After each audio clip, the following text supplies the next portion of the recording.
Un número considerable de partidas de caza salieron ese año sin encontrar ni siquiera un rastro fresco, ya que los alces eran extraordinariamente tímidos y los distintos ninjas regresaron al seno de sus respectivas familias con las mejores excusas que los hechos de su imaginación podían sugerir.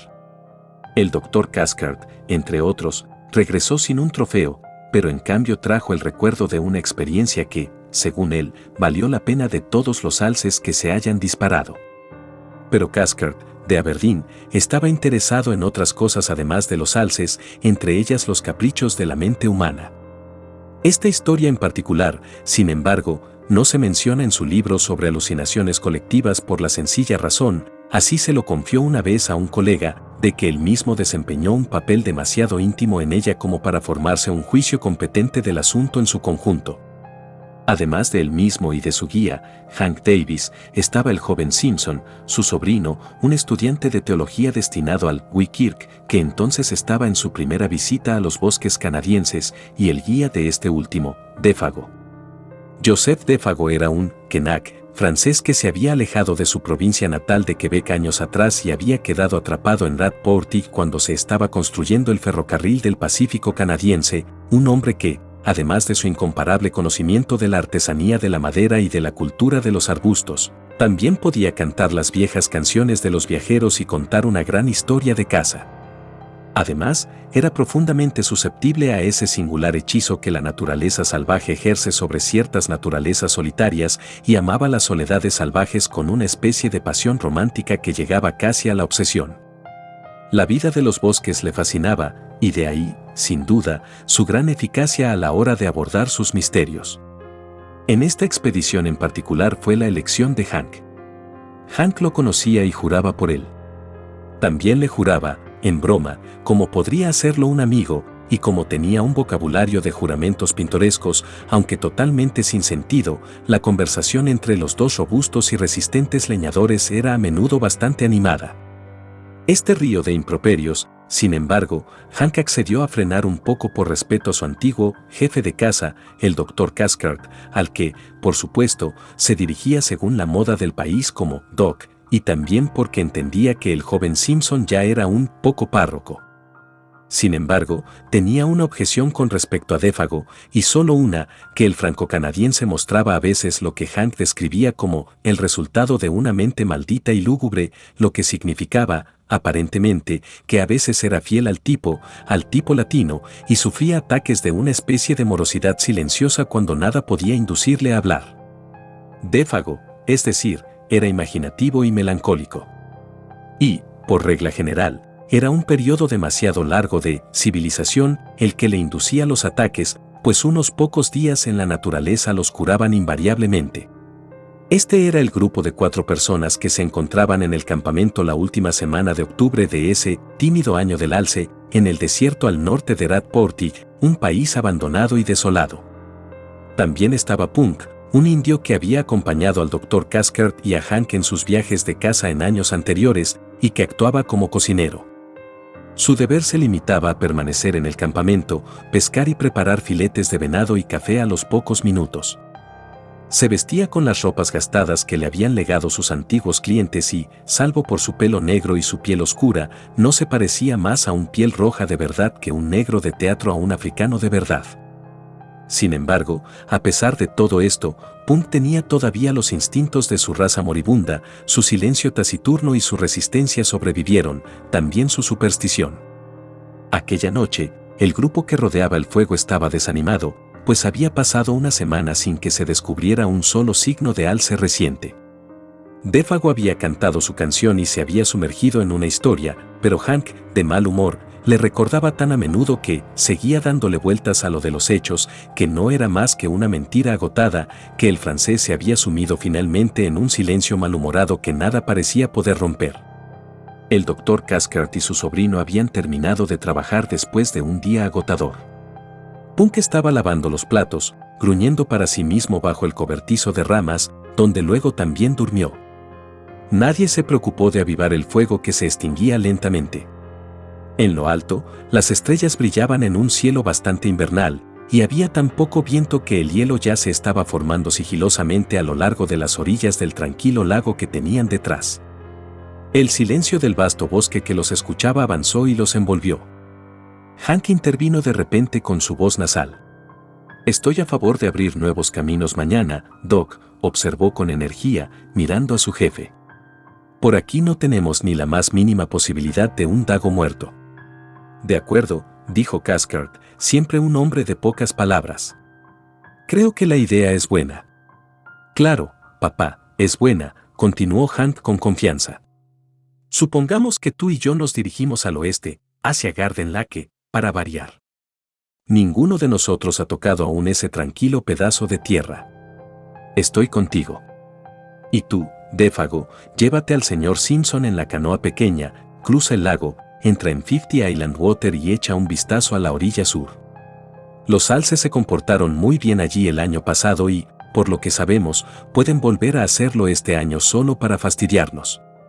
Défago, sin apartar los ojos del fuego, no dijo nada a modo de respuesta. Posiblemente seguía ofendido por su historia interrumpida. Nadie ha subido por allí este año y apuesto mi último $1 a que sí, añadió Hank con énfasis, como si tuviera una razón para saberlo. Miró a su compañero con dureza.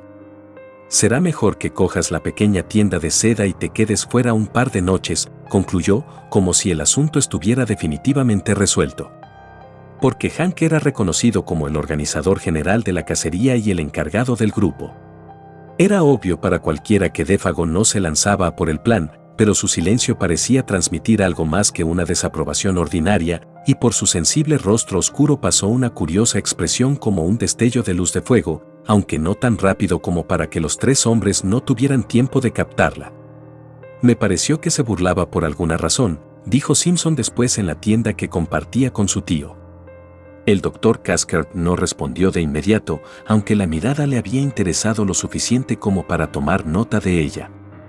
La expresión le había causado una inquietud pasajera que no podía explicar del todo en ese momento.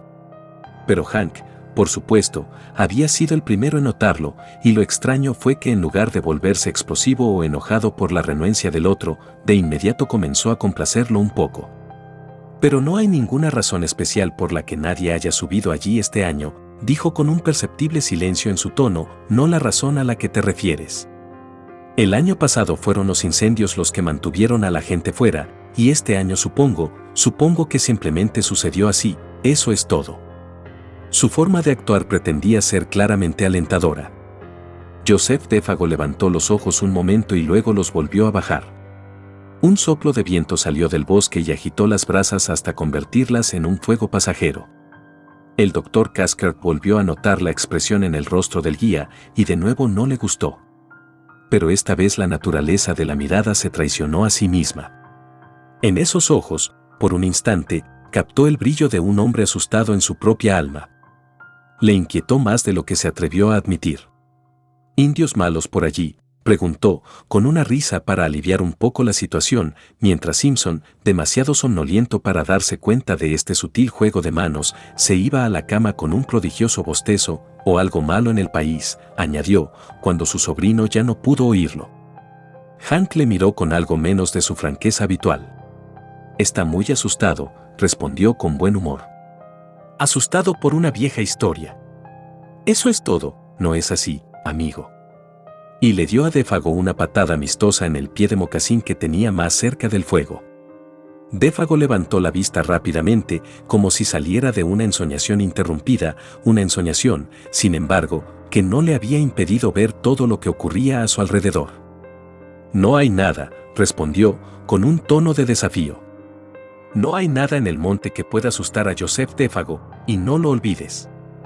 Y la energía natural con la que hablaba hacía imposible saber si decía toda la verdad o solo una parte de ella. Hank se volvió hacia el médico. Iba a añadir algo cuando se detuvo bruscamente y miró a su alrededor. Un sonido detrás de ellos en la oscuridad hizo que los tres se sobresaltaran. Era el viejo Punk, que se había levantado de su cobertizo mientras ellos hablaban y que ahora estaba de pie más allá del círculo de luz del fuego, escuchando. Otra vez, Doc, susurró Hank, con un guiño, cuando la galería no haya bajado a los establos. Y, poniéndose en pie, le dio una palmada en la espalda al indio y gritó ruidosamente, sube al fuego y calienta un poco tu sucia piel roja. Lo arrastró hacia el fuego y echó más leña.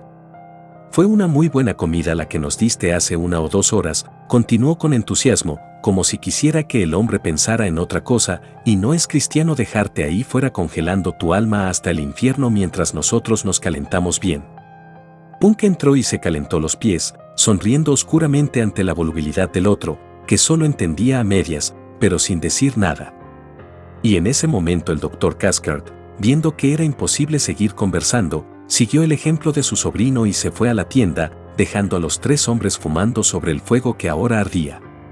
No es fácil desvestirse en una tienda pequeña sin despertar al compañero, y Cathcart, curtido y de sangre caliente como era a pesar de sus 50 y tantos años, hizo lo que Hank habría descrito como una parte considerable de su crepúsculo al aire libre.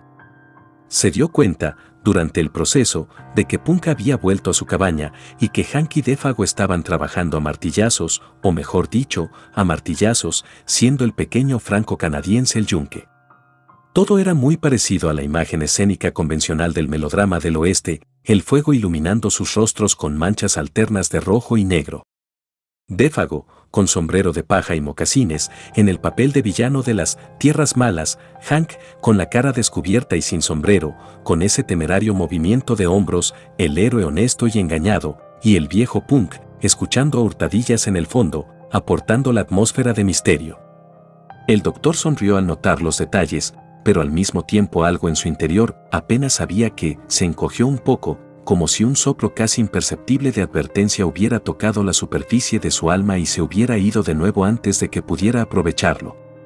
Probablemente se debía a la expresión de miedo que había visto en los ojos de Défago, probablemente, pues este indicio de emoción fugitiva escapaba a su análisis, habitualmente tan agudo.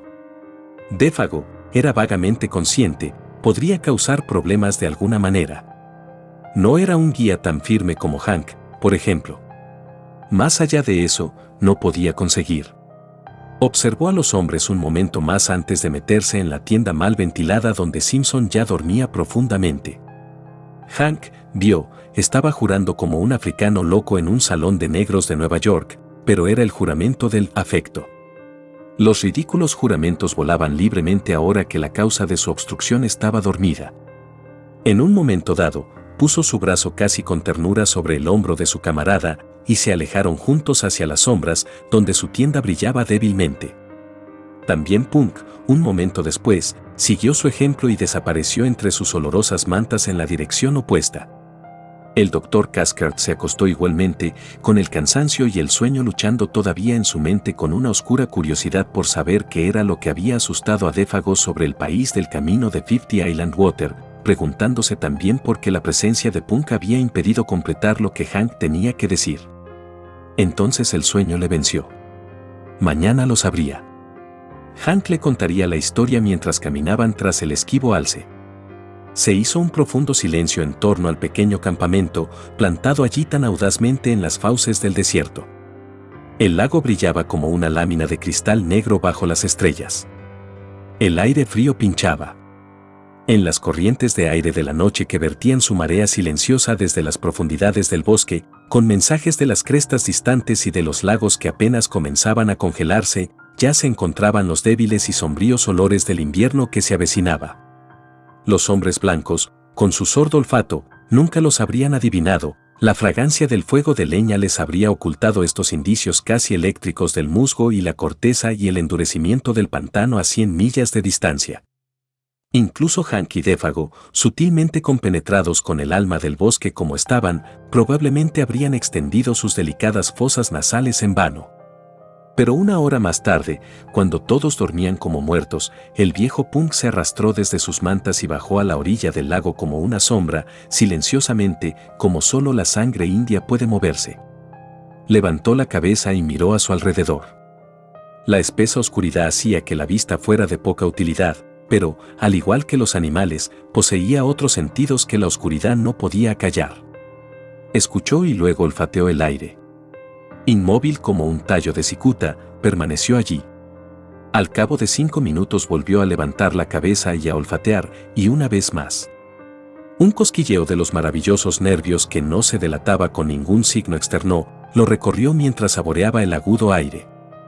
Luego, fundiendo su figura en la negrura circundante de una manera que solo los hombres y animales salvajes entienden, se dio la vuelta, moviéndose todavía como una sombra, y regresó sigilosamente a su cobertizo y a su cama. Y poco después de dormir, el cambio de viento que había adivinado agitó suavemente el reflejo de las estrellas dentro del lago. Elevándose entre las lejanas crestas del país más allá de 50 Island Water, venía de la dirección en la que él había mirado, y pasó por encima del campamento dormido con un débil y suspirante murmullo a través de las copas de los grandes árboles que era casi demasiado delicado para ser audible. Con él, por los desérticos senderos de la noche, aunque demasiado débil, demasiado alto incluso para los nervios capilares del indio, pasó un curioso y delgado olor, extrañamente inquietante, un olor de algo que parecía desconocido, totalmente desconocido. El franco-canadiense y el hombre de sangre india se removieron inquietos en su sueño justo en ese momento, aunque ninguno de ellos se despertó. Entonces, el fantasma de aquel olor inolvidablemente extraño se alejó y se perdió entre las leguas de bosque sin vegetación que había más allá. Por la mañana, el campamento se levantó antes que el sol. Había caído una ligera nevada durante la noche y el aire era cortante. Punk había cumplido con su deber a tiempo, pues los olores del café y el tocino frito llegaban a todas las tiendas. Todos estaban de buen humor. «El viento ha cambiado», gritó Hank enérgicamente, viendo que Simpson y su guía ya cargaban la pequeña canoa. «Está al otro lado del lago, justo para ustedes. Y la nieve hará senderos de bulto.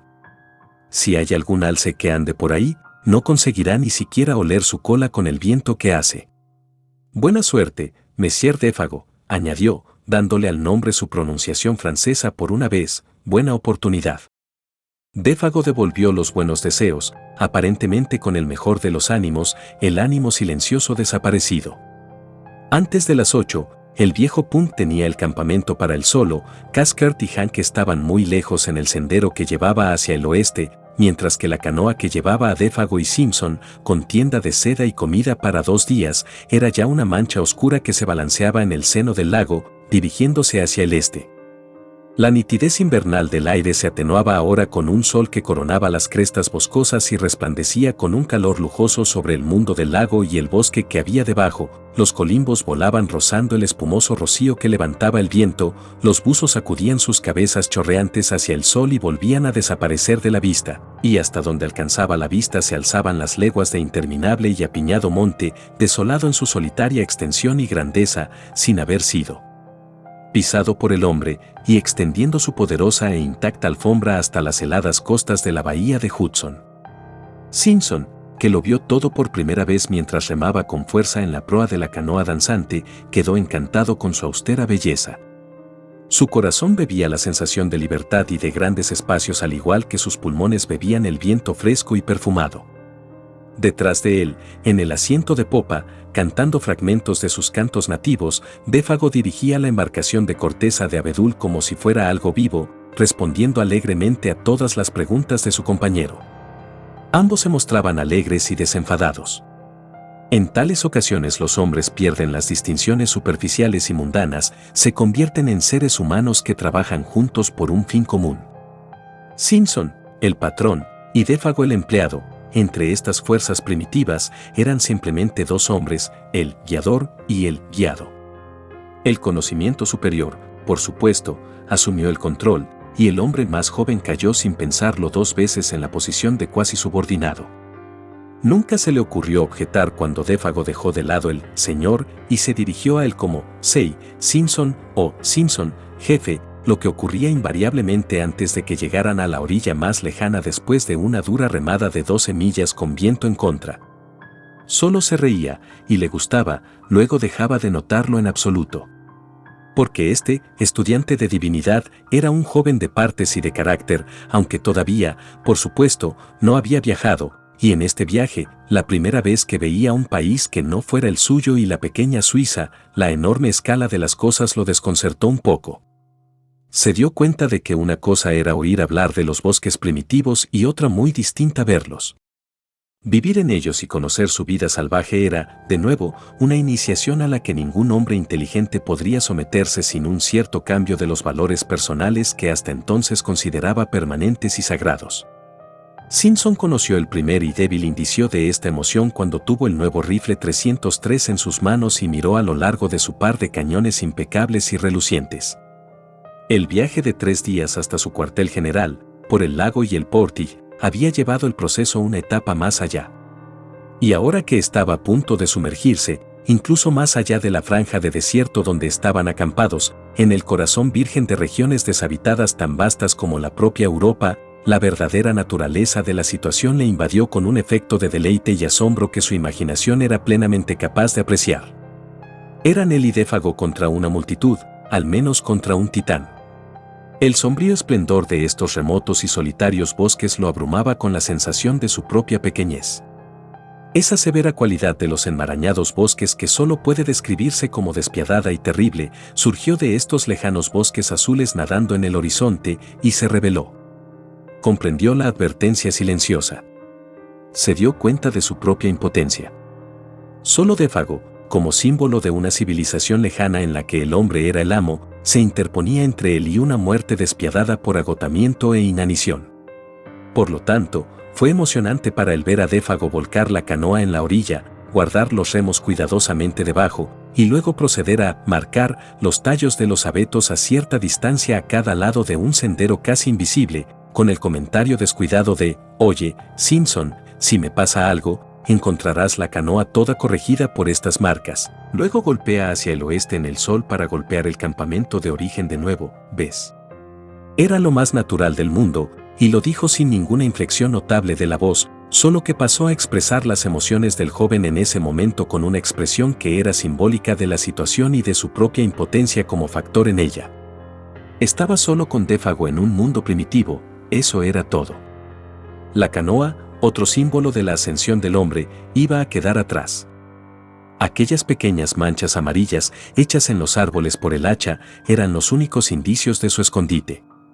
Mientras tanto, cargando las mochilas entre ellos, cada uno llevando su propio rifle, siguieron el delgado sendero sobre las rocas y los troncos caídos y a través de los pantanos medio congelados, bordeando numerosos lagos que eran una verdadera joya en el bosque, con sus bordes bordeados de niebla, y hacia las 5 se encontraron repentinamente en el borde del bosque, mirando a través de una gran hoja de agua frente a ellos, salpicada de islas revestidas de pinos de todas las formas y tamaños descriptibles. Agua de 50 islas, anunció Défago con cansancio, y el sol va a sumergir su vieja cabeza calva en ella, añadió con inconsciente poesía, e inmediatamente se pusieron a montar el campamento para pasar la noche.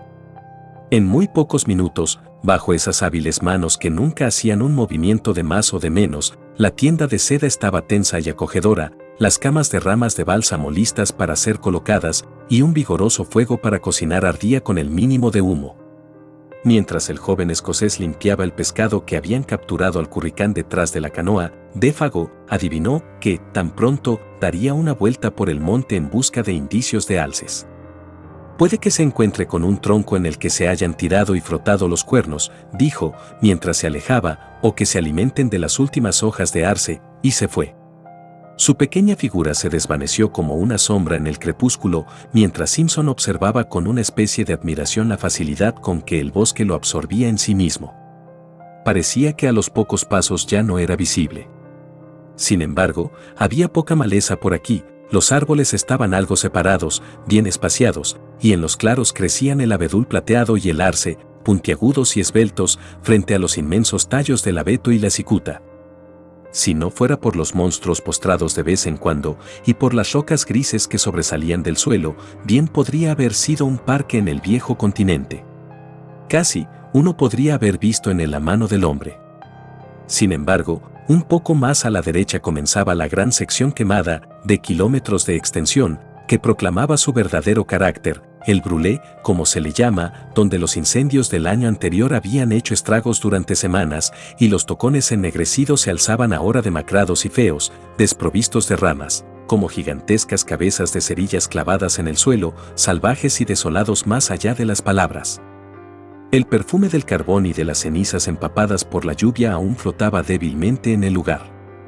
El crepúsculo se profundizó rápidamente, los claros se volvieron oscuros, el crepitar del fuego y el batir de las pequeñas olas a lo largo de la orilla del lago rocoso eran los únicos sonidos audibles. El viento había bajado con el sol, y en todo aquel vasto mundo de ramas nada se movía. Parecía que en cualquier momento los dioses del bosque, a los que hay que rendir culto en silencio y en soledad, podrían extender sus poderosos y terribles contornos entre los árboles. Al frente, a través de las puertas con pilares de enormes tallos rectos, se encontraba la extensión de 50 Island Water, un lago en forma de media luna de unas 15 millas de punta a punta y quizás 5 millas de ancho donde estaban acampados. Un cielo de color rosa y azafrán, más claro que cualquier otra atmósfera que Simpson hubiera conocido, seguía dejando caer sus pálidos fuegos sobre las olas, donde las islas 100, cegueramente, más que 50, flotaban como las barcas de hadas de alguna flota encantada. Bordeadas de pinos, cuyas crestas tocaban el cielo con suma delicadeza, casi parecían moverse hacia arriba cuando la luz se desvanecía, a punto de echar el ancla y navegar por los caminos del cielo en lugar de por las corrientes de su lago nativo y desolado. Y franjas de nubes de colores, como serpentinas, señalaban su partida hacia las estrellas. La belleza de la escena era extrañamente edificante. Simpson ahumó el pescado y se quemó los dedos en su esfuerzo por disfrutarlo y al mismo tiempo atender la sartén y el fuego. Sin embargo, siempre en el fondo de sus pensamientos estaba ese otro aspecto de la naturaleza salvaje, la indiferencia hacia la vida humana, el despiadado espíritu de desolación que no tomaba nota del hombre. La sensación de su absoluta soledad, ahora que incluso Défago se había ido, se acercaba mientras miraba a su alrededor y escuchaba el sonido de los pasos de su compañero. La sensación era placentera, pero a la vez había una alarma perfectamente comprensible. E instintivamente el pensamiento se agitó en él, que podría hacer si ocurriera algo y él no volviera. Disfrutaron de su bien merecida cena, comiendo cantidades incalculables de pescado y bebiendo un té sin batir lo suficientemente fuerte como para matar a hombres que no hubieran cubierto 30 millas de duro camino, comiendo poco en el camino. Y cuando terminó, fumaron y contaron historias alrededor del fuego ardiente, riendo, estirando los miembros cansados y discutiendo los planes para el día siguiente. Défago estaba de excelente humor, aunque decepcionado por no tener señales de alce que reportar. Pero era de noche y no había ido muy lejos. El brûlé, además, era malo. Su ropa y sus manos estaban manchadas de carbón. Simpson, al observarlo, se dio cuenta con renovada viveza de su situación, solos en el desierto. Défago, dijo en ese momento, estos bosques, ya sabes, son un poco demasiado grandes para sentirse en casa, para sentirse cómodo, quiero decir, Se limitó a expresar el estado de ánimo del momento, apenas estaba preparado para la seriedad, la solemnidad incluso, con la que el guía lo abordó. Has dado en el clavo, Simpson, jefe, respondió, fijando sus escrutadores ojos marrones en su rostro, y esa es la verdad, seguro. No tienen fin, no tienen fin. Luego añadió en un tono más bajo, como si fuera para sí mismo, hay muchos que se han enterado de eso y se han ido a la mierda. Pero la gravedad de los modales del hombre no era del todo del agrado del otro, era un poco demasiado sugerente para este paisaje y escenario, lamentó haber abordado el tema. Recordó de repente que su tío le había contado que a veces los hombres se veían afectados por una extraña fiebre del desierto, cuando la seducción de los páramos deshabitados los atrapaba tan ferozmente que se lanzaban, medio fascinados, medio engañados, a la muerte. Y tuvo la sagaz idea de que su compañero simpatizaba con ese extraño tipo. Llevó la conversación a otros temas, a Hank y al doctor, por ejemplo, y a la rivalidad natural por ver quién era el primero en ver un alce. Si se fueron al oeste, observó Défago despreocupadamente, ahora hay 60 millas entre nosotros, con el viejo punk en la casa de acogida comiendo hasta reventar de pescado y café. Se rieron juntos por la imagen. Pero la mención casual de esas 60 millas hizo que Simpson se diera cuenta de la prodigiosa escala de esta tierra donde cazaban. 60 millas era un mero paso, 200 poco más que un paso. Las historias de cazadores perdidos surgieron persistentemente ante su memoria. La pasión y el misterio de los hombres vagabundos y sin hogar, seducidos por la belleza de los grandes bosques, le invadieron el alma de una manera demasiado vívida para ser del todo agradable. Se preguntó vagamente si era el estado de ánimo de su compañero el que invitaba a la inoportuna sugerencia con tanta persistencia. Cántanos una canción, Défago, si no estás demasiado cansado, pidió, una de esas viejas canciones de Guayachur que cantaste la otra noche. Entregó su bolsa de tabaco al guía y luego llenó su propia pipa, mientras el canadiense, no muy cansado, enviaba su ligera voz a través del lago en una de esas canciones quejumbrosas, casi melancólicas, con las que los leñadores y tramperos alivian la carga de su trabajo. Tenía un sabor atractivo y romántico, algo que recordaba la atmósfera de los viejos tiempos de los pioneros, cuando los indios y las tierras vírgenes estaban unidos, las batallas eran frecuentes y el viejo país estaba más lejos que hoy.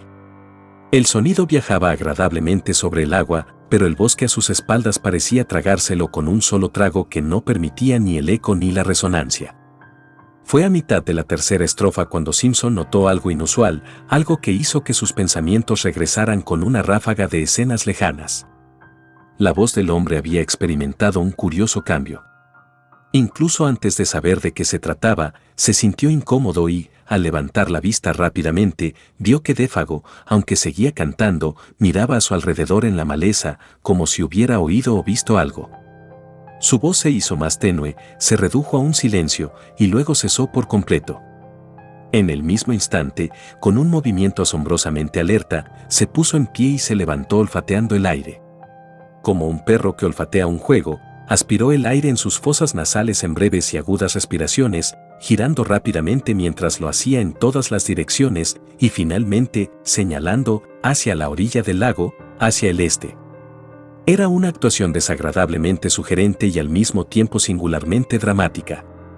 El corazón de Simpson se agitó desagradablemente mientras lo observaba. «Señor, hombre. ¿Cómo me has hecho saltar?», exclamó, poniéndose en pie a su lado en el mismo instante y mirando por encima del hombro hacia el mar de oscuridad. «¿Qué pasa? ¿Tienes miedo?». Incluso antes de que la pregunta saliera de su boca, supo que era una tontería, pues cualquier hombre con un par de ojos en la cabeza podía ver que el canadiense se había vuelto blanco hasta las mismas branquias. Ni siquiera las quemaduras del sol y el resplandor del fuego podían ocultarlo. El estudiante se sintió temblar un poco, débil en las rodillas. «¿Qué pasa?», repitió rápidamente. «¿Hueles a alce? ¿O a algo raro, a algo raro?». Bajó la voz instintivamente. El bosque los rodeaba con su muro circundante, los tallos de los árboles más cercanos brillaban como el bronce a la luz del fuego, más allá, la oscuridad y, hasta donde él podía ver, un silencio de muerte. Justo detrás de ellos, una ráfaga de viento levantó una sola hoja, la miró y luego la dejó suavemente en el suelo sin perturbar al resto de la bandada. Parecía como si 1.000.000 de causas invisibles se hubieran combinado para producir ese único efecto visible. Otra vida palpitó a su alrededor y desapareció. Défago se volvió bruscamente, el tono lívido de su rostro se había convertido en un gris sucio. «Nunca he dicho que oyera u oliera nada», dijo lenta y enfáticamente, con una voz extrañamente alterada que transmitía de algún modo un toque de desafío. «Solo estaba echando un vistazo, por así decirlo». «Siempre es un error ser demasiado previo con tus preguntas». Luego añadió de repente con evidente esfuerzo, con su voz más natural: «¿Tiene usted las cerillas, jefe Simpson?», y procedió a encender la pipa que había llenado a medias justo antes de empezar a cantar. Sin hablar una palabra más se sentaron de nuevo junto al fuego. Défago se cambió de lado para poder mirar en la dirección en que venía el viento. Porque hasta un tierno pie podía darse cuenta de eso. Défago cambió de posición para poder oír y oler todo lo que había que oír y oler. Y, puesto que ahora estaba de espaldas al lago y a los árboles, era evidente que nada en el bosque había enviado una advertencia tan extraña y repentina a sus nervios maravillosamente entrenados. «Supongo que ahora no me apetece cantar nada», explicó en ese momento por su propia cuenta. «Esa canción me trae recuerdos molestos, nunca debí haberla empezado. Me hace imaginar cosas, ¿ves?».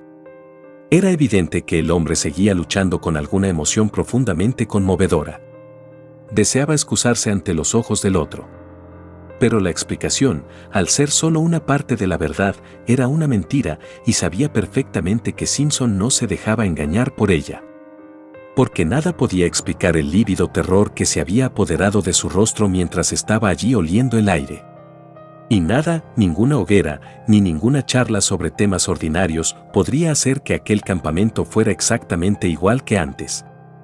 La sombra de un horror desconocido, desnudo aunque no adivinado, que había relampagueado por un instante en el rostro y los gestos del guía, se había comunicado también, vagamente y por lo tanto con más fuerza, a su compañero. Los visibles esfuerzos del guía por disimular la verdad no hicieron más que empeorar las cosas. Además, para aumentar el malestar del joven, estaba la dificultad, más aún, la imposibilidad que sentía de hacer preguntas y también su completa ignorancia en cuanto a la causa. Indios, animales salvajes, incendios forestales, todo esto, sabía, estaba totalmente descartado. Su imaginación buscó vigorosamente, pero en vano. Sin embargo, de un modo u otro, después de otro largo rato de fumar, hablar y asarse ante la gran hoguera, la sombra que tan repentinamente había invadido su pacífico campamento comenzó a descamisarse. Tal vez los esfuerzos de Défago, o la vuelta a su actitud tranquila y normal, lo consiguieron, tal vez el propio Simpson había exagerado el asunto de forma desproporcionada con respecto a la verdad, o tal vez el vigoroso aire de la naturaleza trajo sus propios poderes de curación. Sea cual fuere la causa, el sentimiento de horror inmediato parecía haber desaparecido tan misteriosamente como había llegado, pues no ocurrió nada que lo alimentara. Simpson comenzó a sentir que se había permitido el terror irracional de un niño. Lo atribuyó en parte a cierta excitación subconsciente que aquel paisaje salvaje e inmenso generaba en su sangre, en parte al hechizo de la soledad y en parte al exceso de fatiga. Aquella palidez en el rostro del guía era, desde luego, extraordinariamente difícil de explicar, pero podía deberse de algún modo a un efecto de la luz del fuego o a su propia imaginación. Le concedió el beneficio de la duda, era escocés. Cuando desaparece una emoción poco común, la mente siempre encuentra una docena de maneras de explicar sus causas. Simpson encendió una última pipa y trató de reírse para sí mismo. Al volver a casa, a Escocia, sería una buena historia. No se dio cuenta de que esta risa era una señal de que el terror aún acechaba en los recovecos de su alma, que, de hecho, no era más que una de las señales convencionales con las que un hombre, seriamente alarmado, intenta persuadirse de que no lo está. Défago, sin embargo, escuchó aquella risa baja y levantó la vista con sorpresa en el rostro. Los dos hombres estaban de pie, uno al lado del otro, pateando las brasas antes de acostarse. Eran las 10, una hora tardía para que los cazadores sigan despiertos. ¿Qué es lo que te molesta?, preguntó en su tono habitual, pero con gravedad. Estaba pensando en nuestros pequeños bosques de juguete en casa. Justo en ese momento, tartamudeó Simpson, volviendo a lo que realmente dominaba su mente y sobresaltado por la pregunta, y comparándolos con todo esto, y barrió su brazo para indicar el arbusto. Siguió una pausa en la que ninguno de los dos dijo nada. Si yo fuera tú, no me reiría de ello, añadió Défago, mirando por encima del hombro de Simpson hacia las sombras. Hay lugares ahí dentro en los que nadie nunca verá, tampoco nadie sabe lo que vive ahí dentro. Demasiado grande, demasiado lejos. La sugerencia en la manera del guía era inmensa y horrible. Défago asintió. La expresión de su rostro era oscura. Él también se sentía inquieto. El hombre más joven comprendía que en un territorio interior de este tamaño bien podría haber profundidades de bosque que nunca en la vida del mundo serían conocidas o pisadas. El pensamiento no era precisamente del tipo que le agradaba. En voz alta, alegremente, sugirió que era hora de acostarse. Pero el guía se demoró, jugueteando con el fuego, acomodando las piedras innecesariamente, haciendo una docena de cosas que en realidad no era necesario hacer. Evidentemente había algo que quería decir, pero le resultaba difícil llegar. Diga usted, jefe Simpson, comenzó de repente, mientras la última lluvia de chispas se elevaba en el aire, no huele nada, ¿verdad? La pregunta común, se dio cuenta Simpson, velaba un pensamiento terriblemente serio en su mente. Un escalofrío le recorrió la espalda. Nada más que leña ardiendo, respondió con firmeza, pateando de nuevo las brasas. El sonido de su propio pie le hizo sobresaltarse. ¿Y no has olido nada en toda la noche?, insistió el guía, mirándole a través de la penumbra, nada extraordinario y diferente a cualquier otra cosa que hayas olido antes. No, hombre, nada en absoluto, respondió agresivamente, medio enfadado. La cara de Défago se aclaró. Eso es bueno, exclamó con evidente alivio. Me alegro de oírlo. ¿Lo has hecho?, preguntó Simpson bruscamente, y en el mismo instante se arrepintió de la pregunta. El canadiense se acercó en la oscuridad. Sacudió la cabeza. Supongo que no, dijo, aunque sin una convicción abrumadora. Debe haber sido esa canción mía la que lo hizo. Es la canción que cantan en los campamentos madereros y en los lugares olvidados por Dios cuando se han asustado de que el Wendigo esté en algún lugar haciendo un viaje rápido. ¿Y qué es el Wendigo, por favor?, preguntó Simpson rápidamente, irritado porque de nuevo no pudo evitar ese repentino temblor de los nervios. Sabía que estaba cerca del terror del hombre y la causa del mismo. Sin embargo, una apasionada curiosidad se sobrepuso a su mejor juicio y a su miedo. Défago se giró rápidamente y le miró como si de repente estuviera a punto de gritar.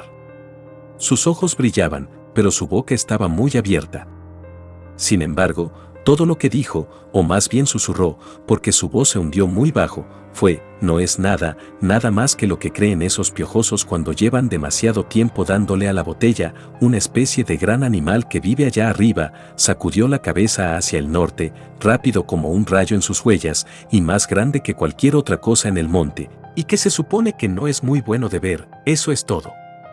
Una superstición de los bosques, comenzó Simpson, moviéndose apresuradamente hacia la tienda para sacudirse la mano del guía que le agarraba del brazo. Venga, venga, date prisa, por el amor de Dios, y pon la linterna en marcha. Es hora de que estemos en la cama y durmiendo si queremos levantarnos con el sol mañana. El guía le pisaba los talones. Ya voy, respondió desde la oscuridad, ya voy.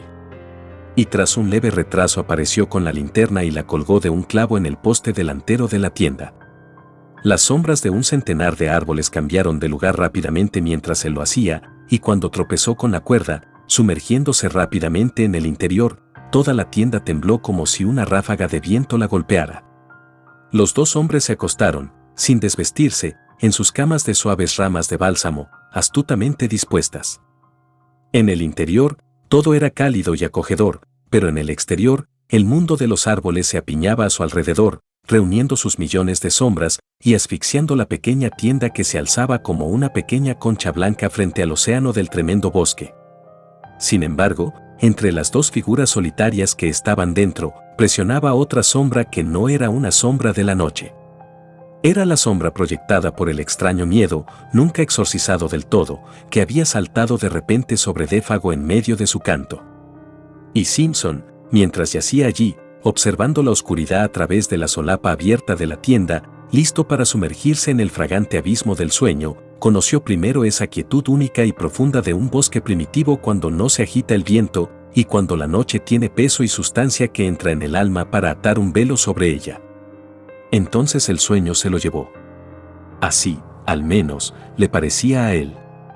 Sin embargo, era cierto que el regazo del agua, justo al otro lado de la puerta de la tienda, seguía batiendo el ritmo de sus pulsaciones, que disminuían cuando se dio cuenta de que estaba tumbado con los ojos abiertos y de que otro sonido se había introducido recientemente con astuta suavidad entre el chapoteo y el murmullo de las pequeñas olas. Y, mucho antes de que comprendiera qué era ese sonido, había despertado en él los centros de la piedad y la alarma. Escuchó atentamente, aunque al principio en vano, pues la sangre que corría golpeaba todos sus tambores con demasiado ruido en sus oídos. Se preguntaba si vendría del lago o del bosque. Entonces, de repente, con una ráfaga y un aleteo del corazón, supo que estaba cerca de él en la tienda, y, cuando se dio la vuelta para escuchar mejor, se enfocó inequívocamente a menos de 2 pies de distancia. Era un sonido de llanto. Défago, en su lecho de ramas, sollozaba en la oscuridad como si se le fuera a romper el corazón, con las mantas evidentemente apretadas contra su boca para sofocarlo. Y su primer sentimiento, antes de que pudiera pensar o reflexionar, fue el de una ternura conmovedora y escrutadora. Este sonido íntimo y humano, escuchado en medio de la desolación que los rodeaba, despertó la compasión. Era tan incongruente, tan lastimosamente incongruente y tan vano. Lágrimas en este vasto y cruel desierto, ¿de qué sirven? Pensó en un niño pequeño llorando en medio del Atlántico. Luego, por supuesto, con la plena comprensión y el recuerdo de lo que había pasado antes, vino el descenso del terror sobre él, y su sangre se heló. Défago, susurró rápidamente, ¿qué pasa? Intentó que su voz fuera muy suave. ¿Te duele? ¿Eres infeliz? No hubo respuesta, pero los sonidos cesaron bruscamente. Extendió la mano y lo tocó. El cuerpo no se movió. Estás despierto, pues se le ocurrió que el hombre estaba llorando mientras dormía. ¿Tienes frío? Se dio cuenta de que sus pies, que estaban descubiertos, sobresalían de la boca de la tienda. Extendió un pliegue más de sus propias mantas sobre ellos. El guía se había deslizado en su cama, y las ramas parecían haber sido arrastradas con él. Tuvo miedo de volver a tirar del cuerpo, por temor a despertarlo. Se aventuró a hacer una o dos preguntas tentativas en voz baja, pero aunque esperó durante varios minutos no hubo respuesta, ni señal alguna de movimiento. Al cabo de un rato, oyó su respiración regular y tranquila, y volviendo a poner la mano suavemente sobre el pecho, sintió el constante ascenso y descenso de éste. «Avísame si algo va mal», susurró, «o si puedo hacer algo. Despiértame enseguida si te sientes mal». Apenas sabía qué decir. Se acostó de nuevo, pensando y preguntándose qué significaba todo aquello. Défago, por supuesto, había estado llorando en sueños. Algún que otro sueño le había afligido.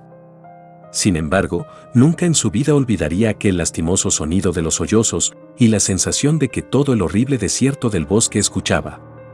Su propia mente se ocupó durante mucho tiempo de los acontecimientos recientes, de los cuales éste ocupaba su misterioso lugar como uno más, y aunque su razón argumentó con éxito todas las sugerencias inoportunas, una sensación de inquietud permaneció, resistiéndose a la expulsión, muy arraigada, peculiar más allá de lo ordinario. Pero el sueño, a la larga, demuestra ser mayor que todas las emociones. Pronto sus pensamientos volvieron a divagar, se quedó tumbado, caliente como una tostada, excesivamente cansado, la noche le calmó y reconfortó, embotando los bordes de la memoria y la alarma. Media hora más tarde, se olvidó de todo lo que le rodeaba en el mundo exterior. Sin embargo, el sueño, en este caso, era su gran enemigo, ocultando todos los acercamientos, sofocando la advertencia de sus nervios. Como, a veces, en una pesadilla los acontecimientos se agolpan unos sobre otros con la convicción de la más espantosa realidad, y sin embargo algún detalle inconsistente acusa a todo el despliegue de estar incompleto y disfrazado, así los acontecimientos que ahora siguieron, aunque realmente sucedieron, persuadieron a la mente de alguna manera de que el detalle que podría explicarlos había sido pasado por alto en la confusión, y que por lo tanto eran solo parcialmente verdaderos, el resto un engaño. En el fondo de la mente del durmiente algo permanece despierto, listo para dejar escapar el juicio. Todo esto no es del todo real, cuando despiertes lo entenderás. Y así, en cierto modo, fue con Simpson. Los acontecimientos, que no son totalmente inexplicables o increíbles en sí mismos, siguen siendo para el hombre que los vio y oyó una secuencia de hechos separados de frío horror, porque la pequeña pieza que podría haber aclarado el rompecabezas estaba oculta o se había pasado por alto. Por lo que puede recordar, fue un movimiento violento que corrió hacia abajo a través de la tienda hacia la puerta, lo que lo despertó por primera vez y le hizo darse cuenta de que su compañero estaba sentado erguido junto a él, temblando. Debían de haber pasado horas, pues era el pálido resplandor del amanecer el que revelaba su silueta contra la lona. Esta vez el hombre no lloraba, temblaba como una hoja, el temblor se sentía claramente a través de las mantas a lo largo de todo su cuerpo. Défago se había acurrucado contra él para protegerse, alejándose de algo que aparentemente se ocultaba cerca de las solapas de la puerta de la pequeña tienda. Simpson gritó entonces en voz alta alguna pregunta, en el primer desconcierto del despertar no recuerda exactamente qué, y el hombre no respondió. La atmósfera y la sensación de una verdadera pesadilla lo envolvían horriblemente, dificultando tanto el movimiento como el habla. Al principio, de hecho, no estaba seguro de dónde se encontraba, si en uno de los primeros campamentos o en su cama de Aberdeen. La sensación de confusión era muy preocupante. Y a continuación, casi simultáneamente con su despertar, al parecer, la profunda quietud del amanecer se vio interrumpida por un sonido de lo más inusual. Llegó sin previo aviso, ni acercamiento audible, y fue indeciblemente espantoso.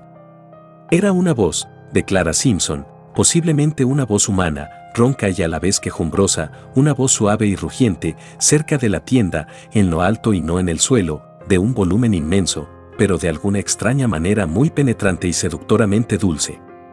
Sonaba también en 3 notas o gritos separados y distintos que tenían una extraña semejanza, lejana pero reconocible, con el nombre del guía, de Fago. El estudiante admite que es incapaz de describirlo de forma inteligente, ya que no se parece a ningún otro sonido que haya escuchado en su vida y combina una mezcla de cualidades tan contrarias.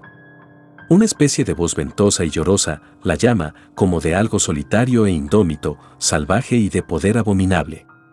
E incluso antes de que cesara, volviendo a caer en los grandes abismos del silencio, el guía que estaba a su lado se había puesto en pie con un grito que respondía, aunque ininteligible. Se estrelló contra el poste de la tienda con violencia, sacudiendo toda la estructura, extendiendo los brazos frenéticamente para conseguir más espacio y pateando las piernas impetuosamente para liberarse de las mantas pegadas. Durante un segundo, tal vez 2, se mantuvo erguido junto a la puerta, con su silueta oscura contra la palidez del amanecer. Luego, con una velocidad furiosa y apresurada, antes de que su compañero pudiera mover una mano para detenerlo, salió disparado a través de las solapas de la lona y desapareció. Y mientras se iba, tan asombrosamente rápido que la voz podía oírse morir en la distancia, gritó en voz alta en tonos de angustioso terror que al mismo tiempo contenían algo extrañamente parecido a la frenética exultación del placer. ¡Oh! ¡Oh! ¡Mis pies de fuego! ¡Mis ardientes pies de fuego! ¡Oh! ¡Oh! Esta altura y velocidad ardiente. Y entonces la distancia la enterró rápidamente y el profundo silencio de la madrugada descendió sobre el bosque como antes.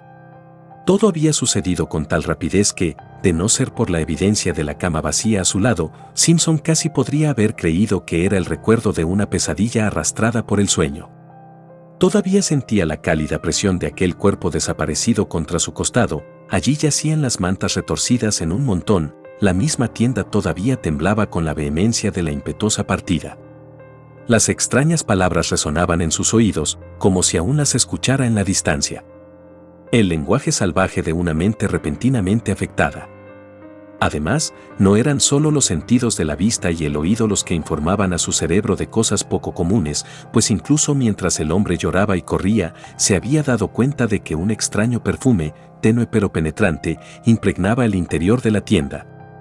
Y fue en ese momento, al parecer, cuando se dio cuenta de que sus fosas nasales estaban absorbiendo ese olor angustioso hasta la garganta, cuando se armó de valor, se puso rápidamente en pie y salió. La luz gris del amanecer que caía, fría y centelleante, entre los árboles, revelaba la escena tolerantemente bien. Allí estaba la tienda detrás de él, empapada de rocío, las oscuras cenizas del fuego, todavía calientes, el lago, blanco bajo una capa de niebla, las islas que se elevaban oscuramente de él como objetos empacados en lana, y parches de nieve más allá entre los espacios más claros de los arbustos, todo frío, quieto, esperando el sol. Pero no había ni rastro del desaparecido guía, que sin duda seguía volando a una velocidad frenética por el bosque helado. No había ni siquiera el sonido de los pasos que desaparecían, ni los ecos de la voz moribunda. Se había marchado, completamente. No había nada, nada más que la sensación de su reciente presencia, tan fuertemente dejada en el campamento, y ese olor penetrante y omnipresente. E incluso esto estaba ahora desapareciendo rápidamente a su vez. A pesar de su excesiva perturbación mental, Simpson se esforzó por detectar su naturaleza y definirla, pero la determinación de un olor escurridizo, no reconocido inconscientemente y de inmediato, es una operación muy sutil de la mente. Y fracasó. Desapareció antes de que pudiera captarlo o nombrarlo adecuadamente. La descripción aproximada, incluso, parece haber sido difícil, porque era diferente a cualquier olor que conociera. Más bien acre, no muy diferente al olor de un león, pensó, pero más suave y no del todo desagradable, con algo casi dulce que le recordaba el olor de las hojas de jardín en descomposición, la tierra y la miríada de perfumes sin nombre que componen el olor de un gran bosque. Pero el olor de los leones es la frase con la que suele resumirlo todo. Entonces, desapareció por completo y se encontró de pie junto a las cenizas del fuego en un estado de asombro y estúpido terror que lo dejaba como presa indefensa de cualquier cosa que quisiera suceder. Si una rata almizclera hubiera asomado su hocico puntiagudo sobre una roca o una ardilla se hubiera escabullido en ese instante por la corteza de un árbol, lo más probable es que se hubiera desplomado sin más y se hubiera desmayado. Porque sintió en todo el asunto el toque de un gran horror exterior, y sus poderes dispersos no habían tenido aún tiempo de reunirse en una actitud definida de lucha contra el autocontrol. Sin embargo, no ocurrió nada. Un gran beso de viento corrió suavemente por el bosque que se despertaba, y unas cuantas hojas de arce aquí y allá crujieron temblorosamente hacia la tierra. El cielo pareció volverse repentinamente mucho más claro. Simpson sintió el aire fresco en su mejilla y en su cabeza descubierta, se dio cuenta de que estaba temblando de frío y, haciendo un gran esfuerzo, se dio cuenta de que estaba solo en el bosque y que debía tomar medidas inmediatas para encontrar y socorrer a su compañero desaparecido. En consecuencia, hizo un esfuerzo, aunque mal calculado e inútil. Con aquel desierto de árboles a su alrededor, la lámina de agua cortándole el paso por detrás, y el horror de aquel grito salvaje en su sangre, hizo lo que cualquier otro hombre inexperto habría hecho en un desconcierto similar, corrió de un lado a otro, sin ningún sentido de la orientación, como un niño frenético, y llamó en voz alta sin cesar el nombre del guía. «Défago. Défago. Défago», gritaba, y los árboles le devolvían el nombre tan a menudo como él gritaba, solo que un poco suavizado: «Défago. Défago. Défago». Siguió el rastro que se extendía una corta distancia a través de los parches de nieve, y luego lo perdió de nuevo donde los árboles crecían con demasiada densidad como para que la nieve se extendiera. Gritó hasta quedarse ronco, y hasta que el sonido de su propia voz en todo aquel mundo que no respondía y escuchaba empezó a asustarle. Su confusión aumentó en proporción directa a la violencia de sus esfuerzos. Su angustia se agudizó formidablemente hasta que al final sus esfuerzos vencieron su propio objetivo, y por puro agotamiento se dirigió de nuevo al campamento. Sigue siendo una maravilla que haya encontrado el camino. Fue con gran dificultad, y solo después de innumerables pistas falsas, que por fin vio la tienda blanca entre los árboles, y así llegó a un lugar seguro. El agotamiento aplicó entonces su propio remedio y se tranquilizó. Preparó el fuego y desayunó. El café caliente y el tocino le devolvieron un poco de sentido común y juicio, y se dio cuenta de que se había comportado como un niño. Ahora hizo otro intento, más exitoso, de enfrentar la situación con serenidad, y, acudiendo a su ayuda una naturaleza naturalmente valiente, decidió que primero debía hacer una búsqueda lo más exhaustiva posible, a falta de éxito en la cual, debía encontrar el camino hacia el campamento de la casa lo mejor que pudiera y traer ayuda. Y esto fue lo que hizo. Llevando consigo comida, fósforos y un rifle, y un pequeño hacha para quemar los árboles en su viaje de regreso, se puso en marcha. Eran las 8 cuando partió, el sol brillaba sobre las copas de los árboles en un cielo sin nubes. Clavado en una estaca junto al fuego, dejó una nota por si Défago regresaba mientras él estaba fuera. Esta vez, de acuerdo con un cuidadoso plan, tomó una nueva dirección, con la intención de hacer un amplio barrido que, tarde o temprano, debía cortar los indicios del rastro del guía, y, antes de haber avanzado un cuarto de milla, se encontró con las huellas de un gran animal en la nieve, y junto a él las ligeras y más pequeñas huellas de lo que eran sin duda pies humanos, los pies de Défago. El alivio que experimentó de inmediato fue natural, aunque breve, ya que a primera vista vio en estas huellas una explicación sencilla de todo el asunto. Estas grandes marcas habían sido dejadas cegueramente por un alce macho que, con el viento en contra, se había precipitado sobre el campamento y había lanzado su singular grito de advertencia y alarma en el momento en que su error era evidente. Défago, en quien el instinto de caza estaba desarrollado hasta el punto de una extraña perfección, había olfateado al bruto bajando por el viento horas antes. Su excitación y desaparición se debieron, por supuesto, a su. Entonces la explicación imposible a la que se aferró se desvaneció, ya que el sentido común le demostró sin piedad que nada de eso era cierto. Ningún guía, y mucho menos un guía como Défago, podría haber actuado de forma tan irracional, yéndose incluso sin su rifle. Todo el asunto exigía una elucidación mucho más complicada. Cuando recordó los detalles de todo ello, el grito de terror, el lenguaje asombroso, la cara gris de horror cuando sus fosas nasales captaron por primera vez el nuevo olor, aquel sollozo ahogado en la oscuridad, y, porque esto también lo recordaba ahora vagamente, la aversión original del hombre por este pedazo de país en particular. Además, ahora que las examinaba más de cerca, no eran en absoluto las huellas de un alce macho. Hank le había explicado el contorno de las pezuñas de un toro, de una vaca o de un ternero también, para el caso, las había dibujado claramente en una tira de corteza de abedul. Y estas eran totalmente diferentes. Eran grandes, redondos, amplios, y no tenían el contorno puntiagudo de los cascos afilados. Se preguntó por un momento si las huellas de los osos eran así. No se le ocurría ningún otro animal, pues los caribúes no venían tan al sur en esta época y, aunque lo hicieran, dejarían marcas de pezuñas. Eran signos ominosos, esos misteriosos escritos dejados en la nieve por la criatura desconocida que había atraído a un ser humano lejos de la seguridad, y cuando los unió en su imaginación con aquel inquietante sonido que rompía la quietud del amanecer, un vértigo momentáneo sacudió su mente, angustiándolo de nuevo más allá de lo imaginable. Sintió el aspecto amenazante de todo aquello. Y, al agacharse para examinar las marcas más de cerca, percibió un leve aroma de ese olor dulce y a la vez penetrante que le hizo enderezarse de nuevo al instante, luchando contra una sensación casi de náusea. Entonces su memoria le jugó otra mala pasada. Recordó de repente aquellos pies descubiertos que sobresalían del borde de la tienda y la apariencia del cuerpo de haber sido arrastrado hacia la abertura, el encogimiento del hombre por algo junto a la puerta cuando se despertó más tarde. Los detalles golpeaban ahora su temblorosa mente con un ataque concertado.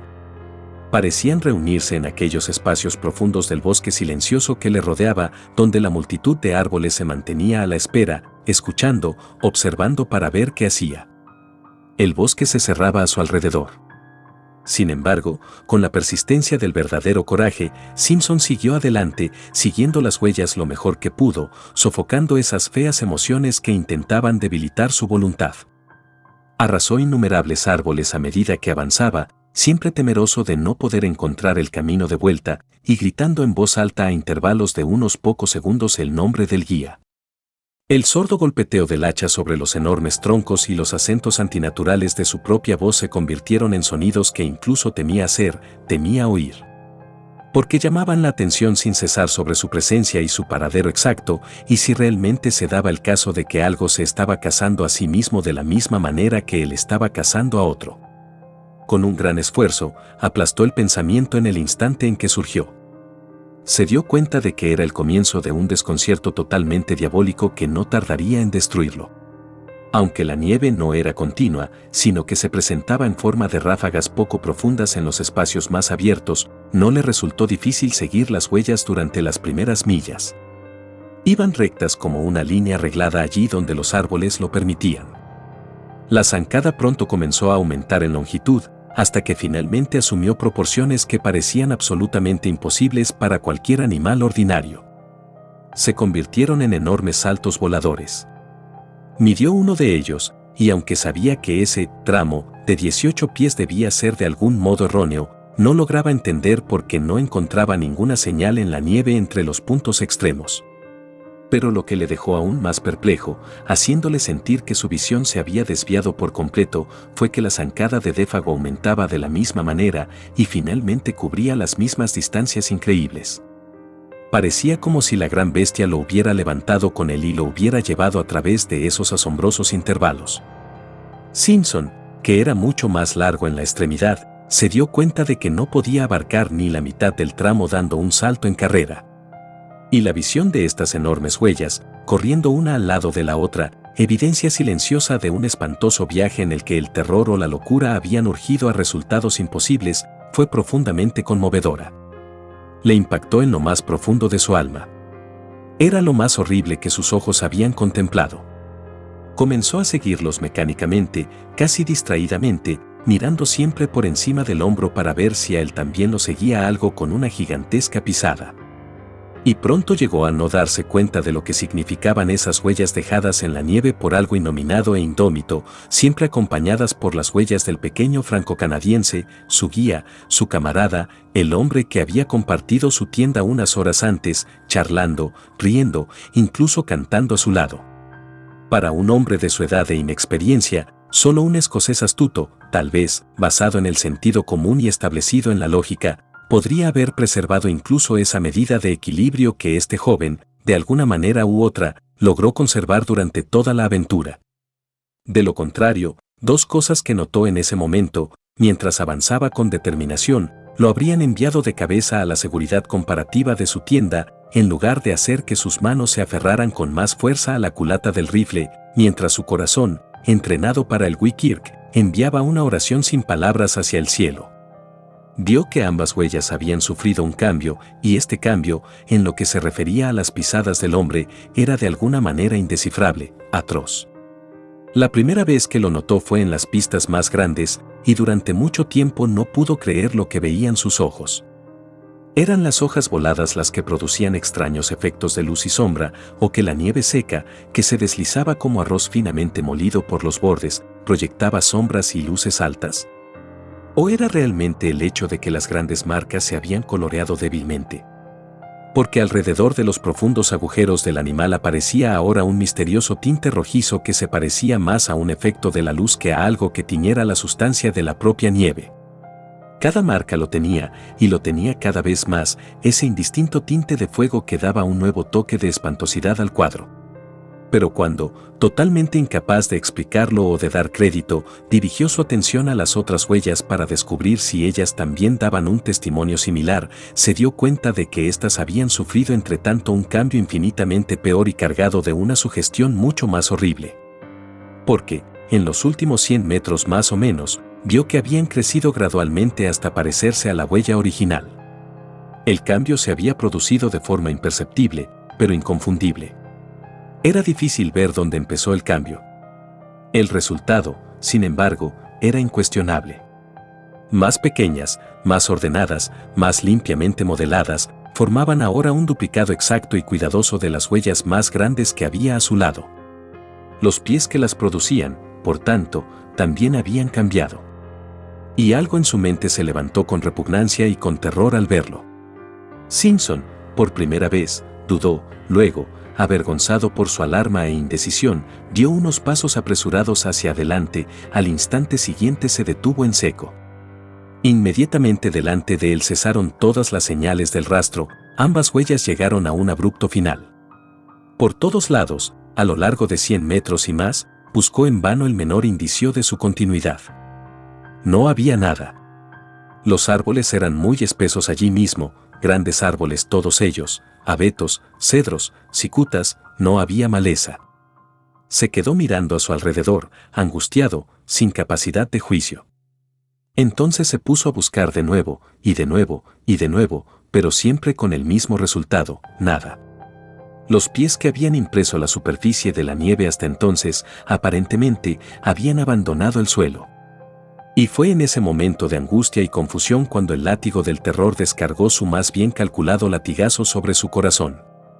Cayó con un efecto mortal sobre el punto más doloroso de todos, desconcertándolo por completo.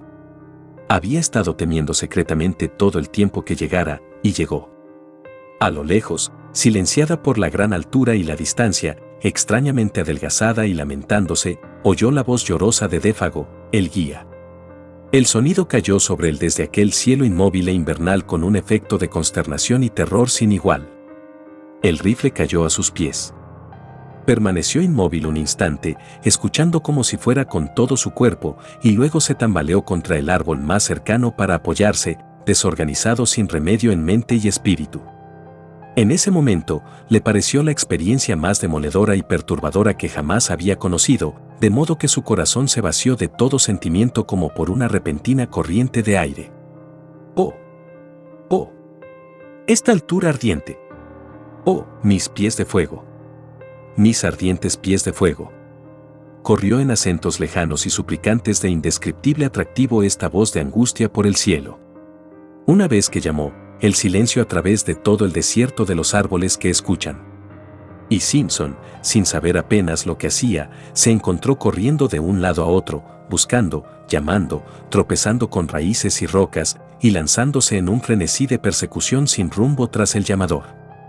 Detrás de la pantalla de la memoria y la emoción con la que la experiencia vela los acontecimientos, se sumergió, distraído y medio desorientado, captando falsas luces como un barco en el mar, con el terror en los ojos y el corazón y el alma. Porque el pánico del desierto le había llamado con esa voz lejana, el poder de la distancia indómita, la seducción de la desolación que destruye. Conoció en ese momento todos los dolores de alguien desesperada e irremediablemente perdido, sufriendo la lujuria y los dolores de un alma en la soledad final. Una visión de Défago, eternamente casado, conducido y perseguido a través de la célebre inmensidad de aquellos antiguos bosques, huyó como una llama a través de la oscura ruina de sus pensamientos. Le parecieron siglos antes de poder encontrar algo en el caos de sus desorganizadas sensaciones a lo que pudiera anclarse firmemente por un momento y pensar. El grito no se repitió, su propia llamada ronca no obtuvo respuesta, las fuerzas inescrutables de la naturaleza habían convocado a su víctima más allá del recuerdo y lo habían retenido.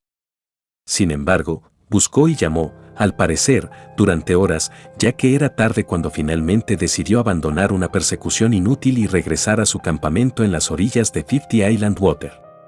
Incluso entonces fue con renuencia, aquella voz llorona todavía resonaba en sus oídos.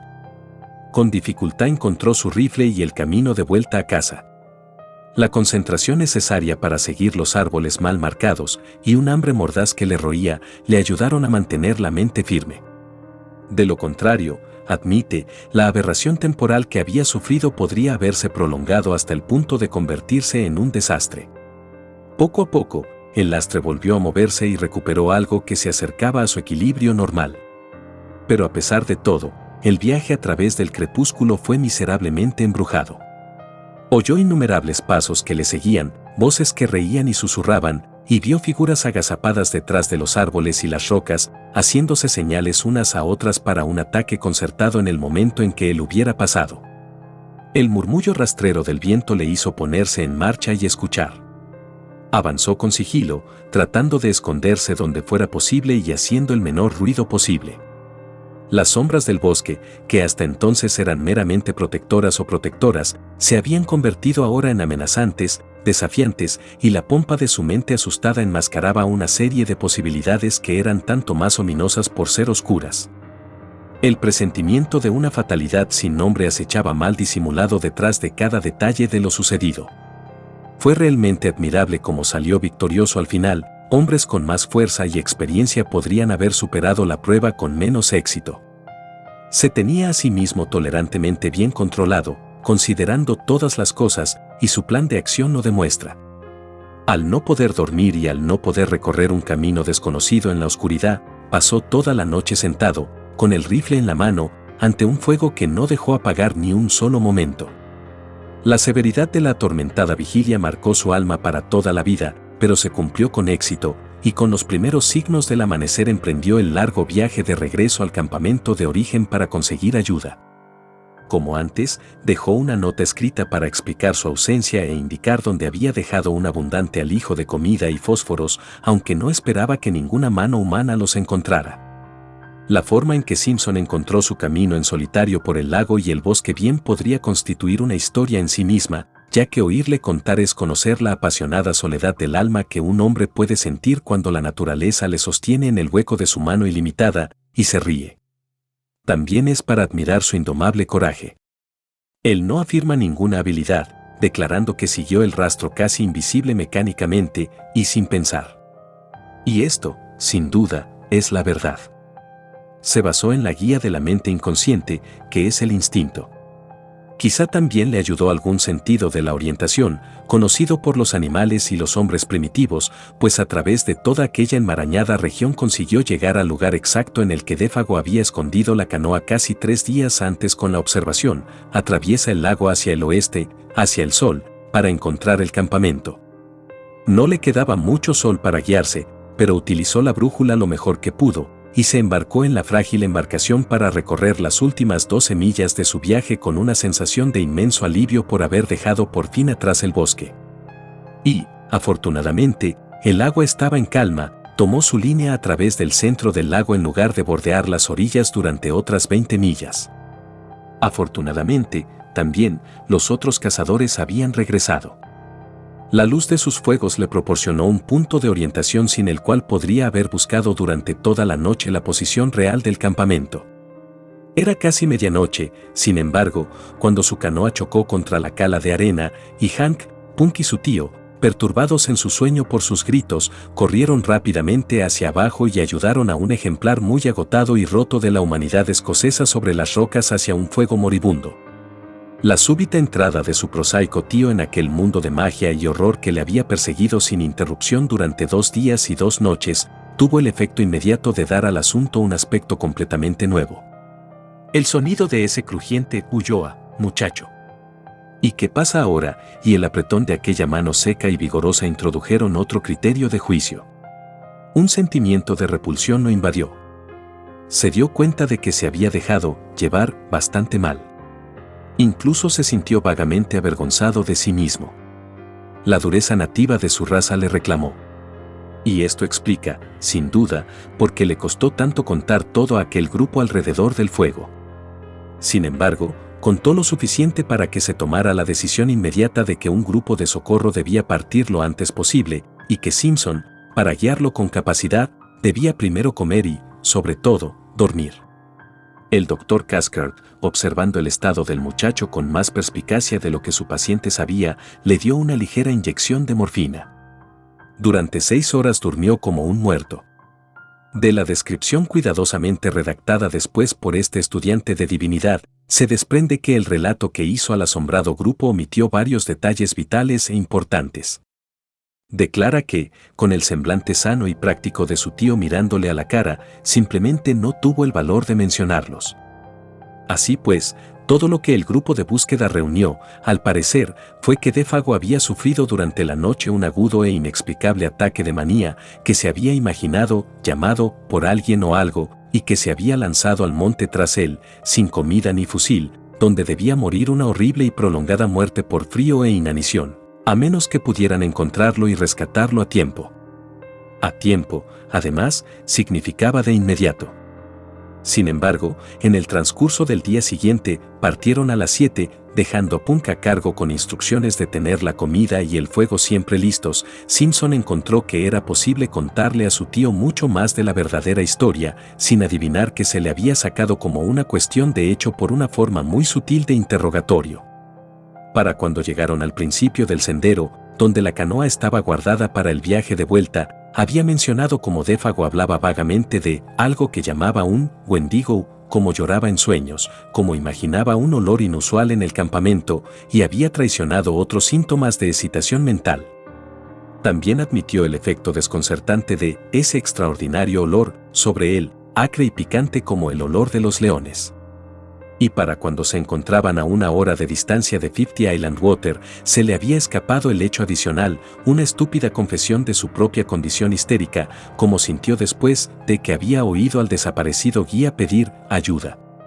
Omitió las frases singulares empleadas, porque sencillamente no se atrevía a repetir el absurdo lenguaje. Además, al describir cómo las pisadas del hombre en la nieve habían asumido gradualmente una semejanza exacta en miniatura de las huellas del animal que se hundía, omitió el hecho de que medían una distancia totalmente increíble. Parecía una cuestión, bien equilibrada entre el orgullo individual y la honestidad, que debía revelar y que suprimir. Mencionó, por ejemplo, el tinte ardiente de la nieve, pero se abstuvo de decir que el cuerpo y la cama habían sido parcialmente arrastrados fuera de la tienda. Con el resultado neto de que el Dr. Caskert, hábil psicólogo como se creía, le había asegurado con suficiente claridad donde su mente, influenciada por la soledad, el desconcierto y el terror, había cedido a la tensión e invitado al engaño. Al mismo tiempo que elogiaba su conducta, se las arreglaba para señalar dónde, cuándo y cómo se había extraviado su mente. Hizo que su sobrino se creyera más fino de lo que era mediante juiciosos elogios, pero más tonto de lo que era al minimizar el valor de la evidencia.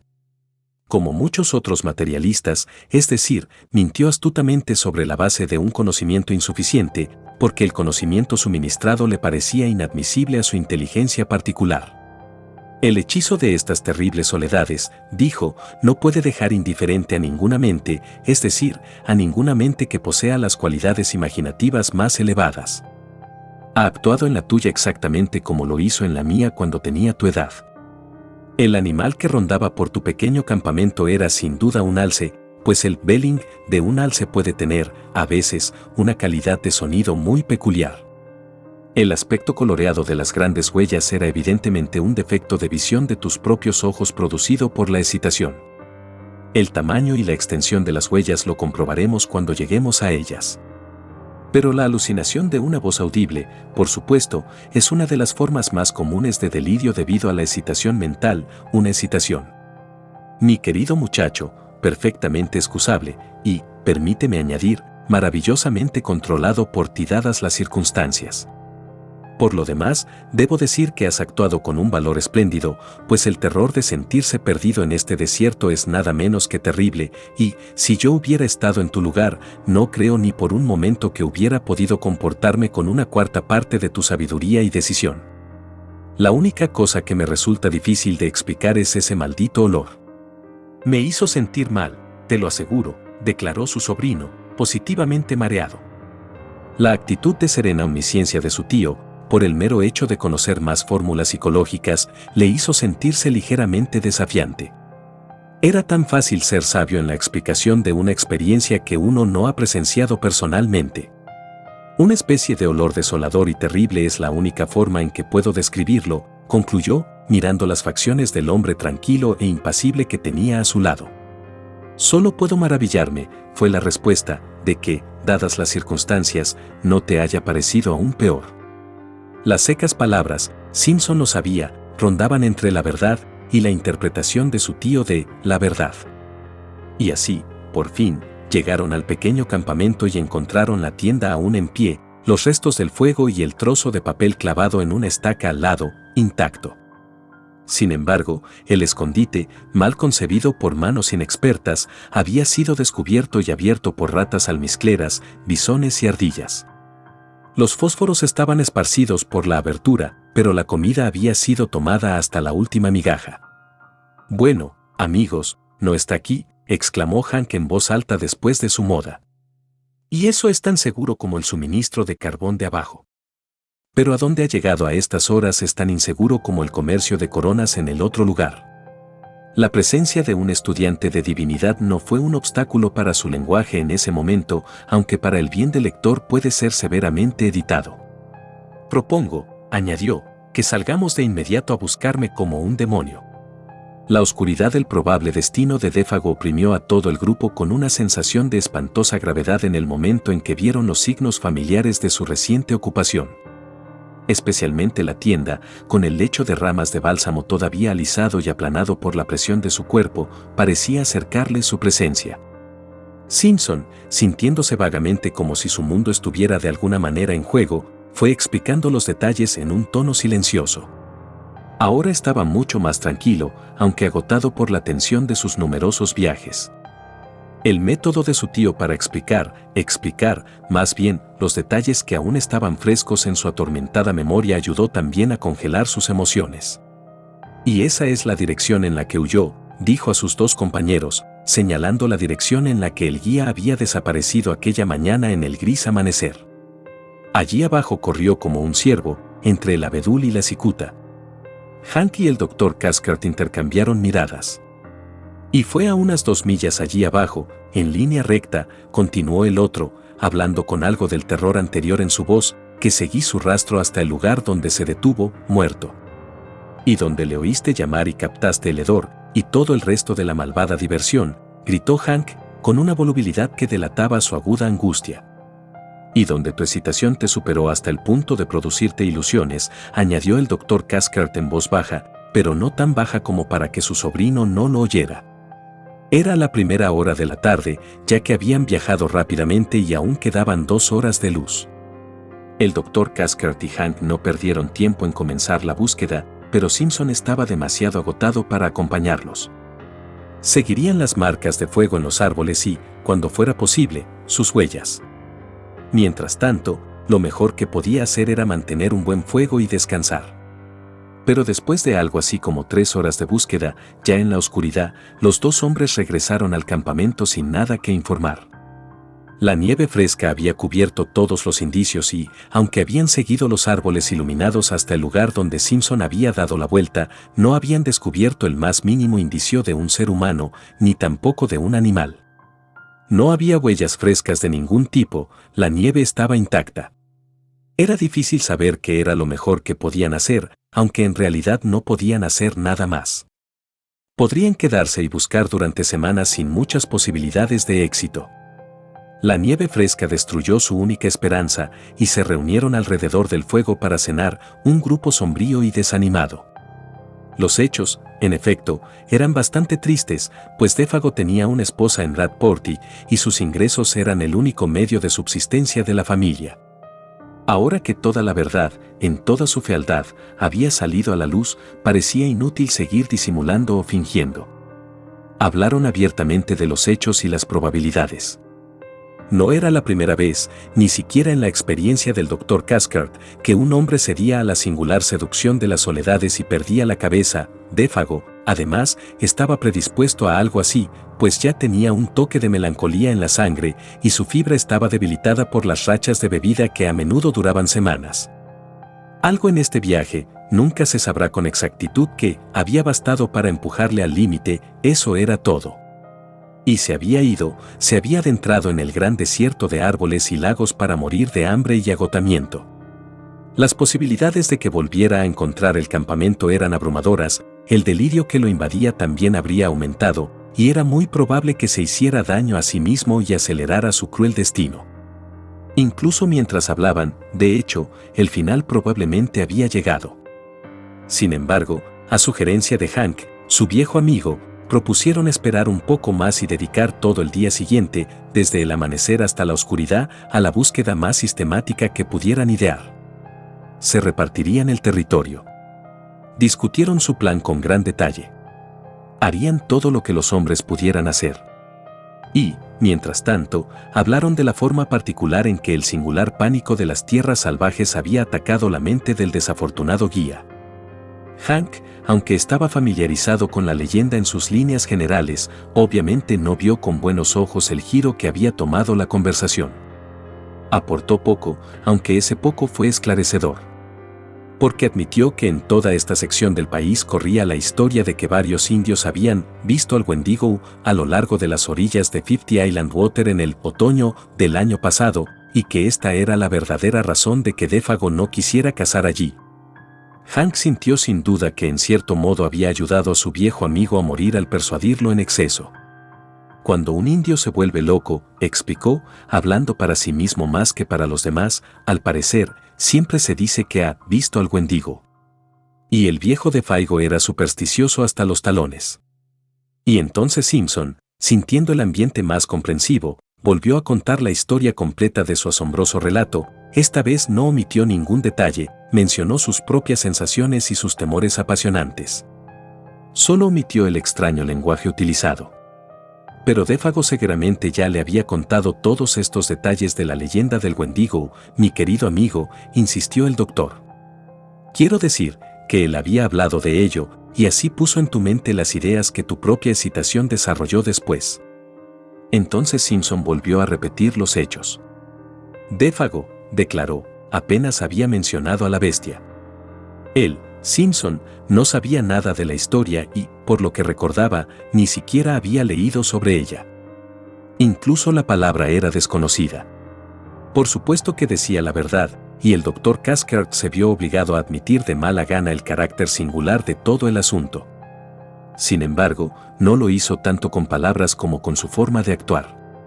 Mantenía la espalda apoyada en un buen y robusto árbol, avivaba el fuego en cuanto daba señales de estar apagado, era más rápido que cualquiera de ellos en notar el menor sonido de la noche a su alrededor, un pez saltando en el lago, una ramita que se quebraba en el arbusto, la caída de ocasionales fragmentos de nieve congelada de las ramas en lo alto, donde el calor los aflojaba.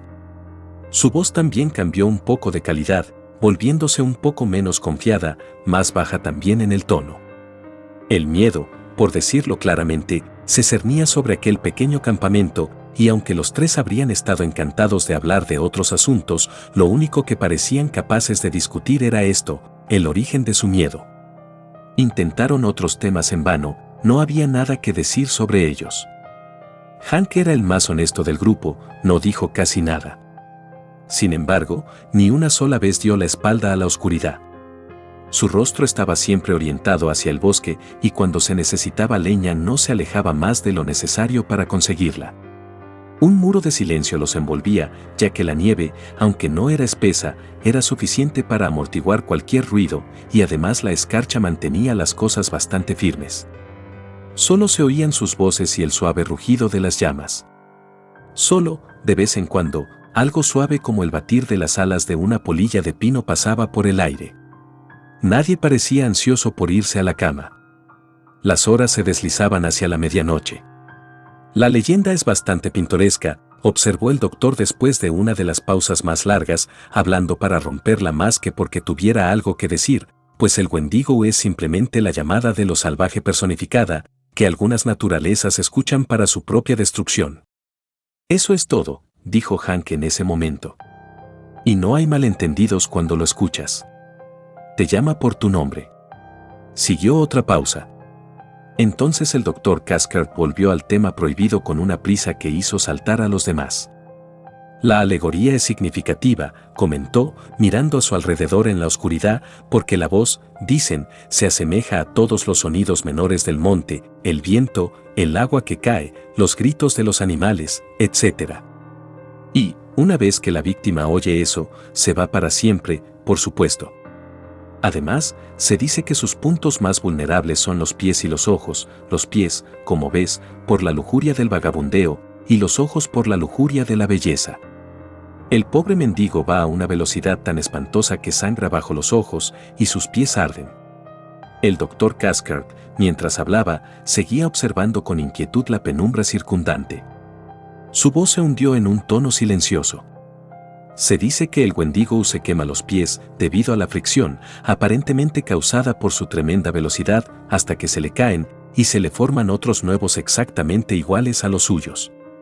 Simpson escuchó con horrorizado asombro, pero lo que más le fascinó fue la palidez del rostro de Hank. De buena gana se habría tapado los oídos y cerrado los ojos si se hubiera atrevido. Tampoco se mantiene siempre en el suelo, dijo Hank en un tono lento y pesado, porque llega tan alto que cree que las estrellas lo han incendiado. Y a veces da grandes saltos y corre por las copas de los árboles, llevando a su compañero consigo y dejándolo caer como un halcón pescador deja caer a un pececillo para matarlo antes de comerlo. Y su comida, de toda la porquería de la selva, es el musgo. Y soltó una risa corta y poco natural. Es un comedor de musgo, es el Wendigo, añadió, mirando excitado a las caras de sus compañeros.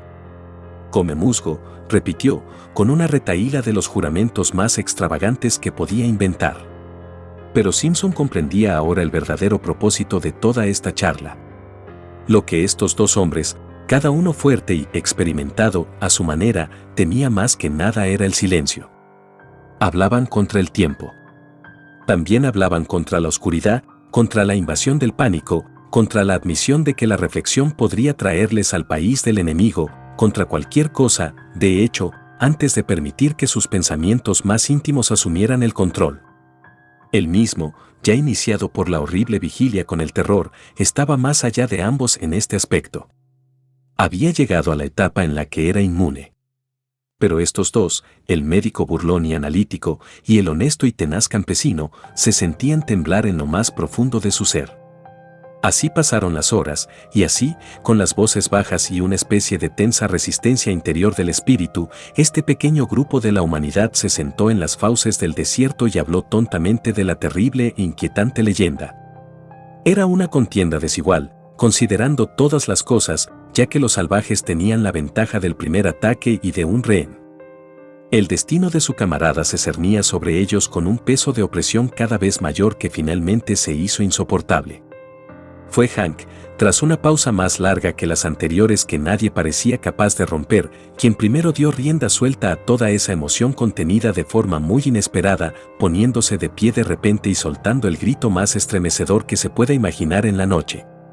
Parecía que no podía contenerse por más tiempo. Para que el grito fuera más allá de lo normal, interrumpió su ritmo agitando la palma de la mano ante su boca. «Eso es para Défago», dijo, mirando a los otros dos con una risa extraña y desafiante, «porque creo, pueden omitirse los juramentos intercalados, que mi viejo compañero no está lejos de nosotros en este momento». Había una vehemencia y una temeridad en su actuación que hizo que Simpson también se pusiera en pie con asombro, y que incluso el médico dejara escapar la pipa de entre sus labios. El rostro de Hank era espantoso, pero el de Caskert mostraba una súbita debilidad, un relajamiento de todas sus facultades, por así decirlo. Entonces, una ira momentánea se encendió en sus ojos, y él también, aunque con la deliberación asida del habitual autocontrol, se puso en pie y se enfrentó al excitado guía.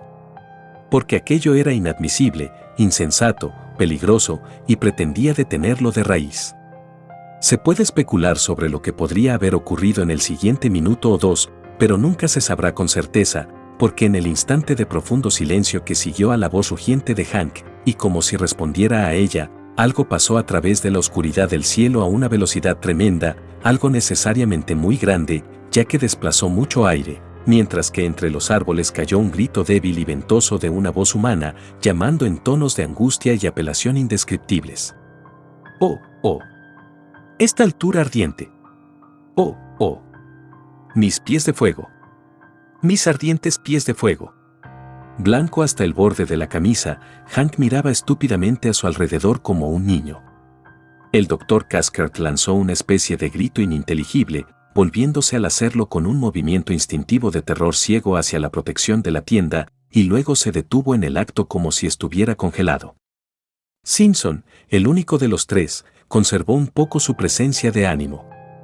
Su propio horror era demasiado profundo para permitir una reacción inmediata. Ya había oído ese grito antes. Volviéndose hacia sus compañeros afectados, dijo casi con calma: «Ese es exactamente el grito que oí, las mismas palabras que usó». Luego, levantando el rostro hacia el cielo, gritó en voz alta: «Défago, Défago. Baja aquí con nosotros. Baja».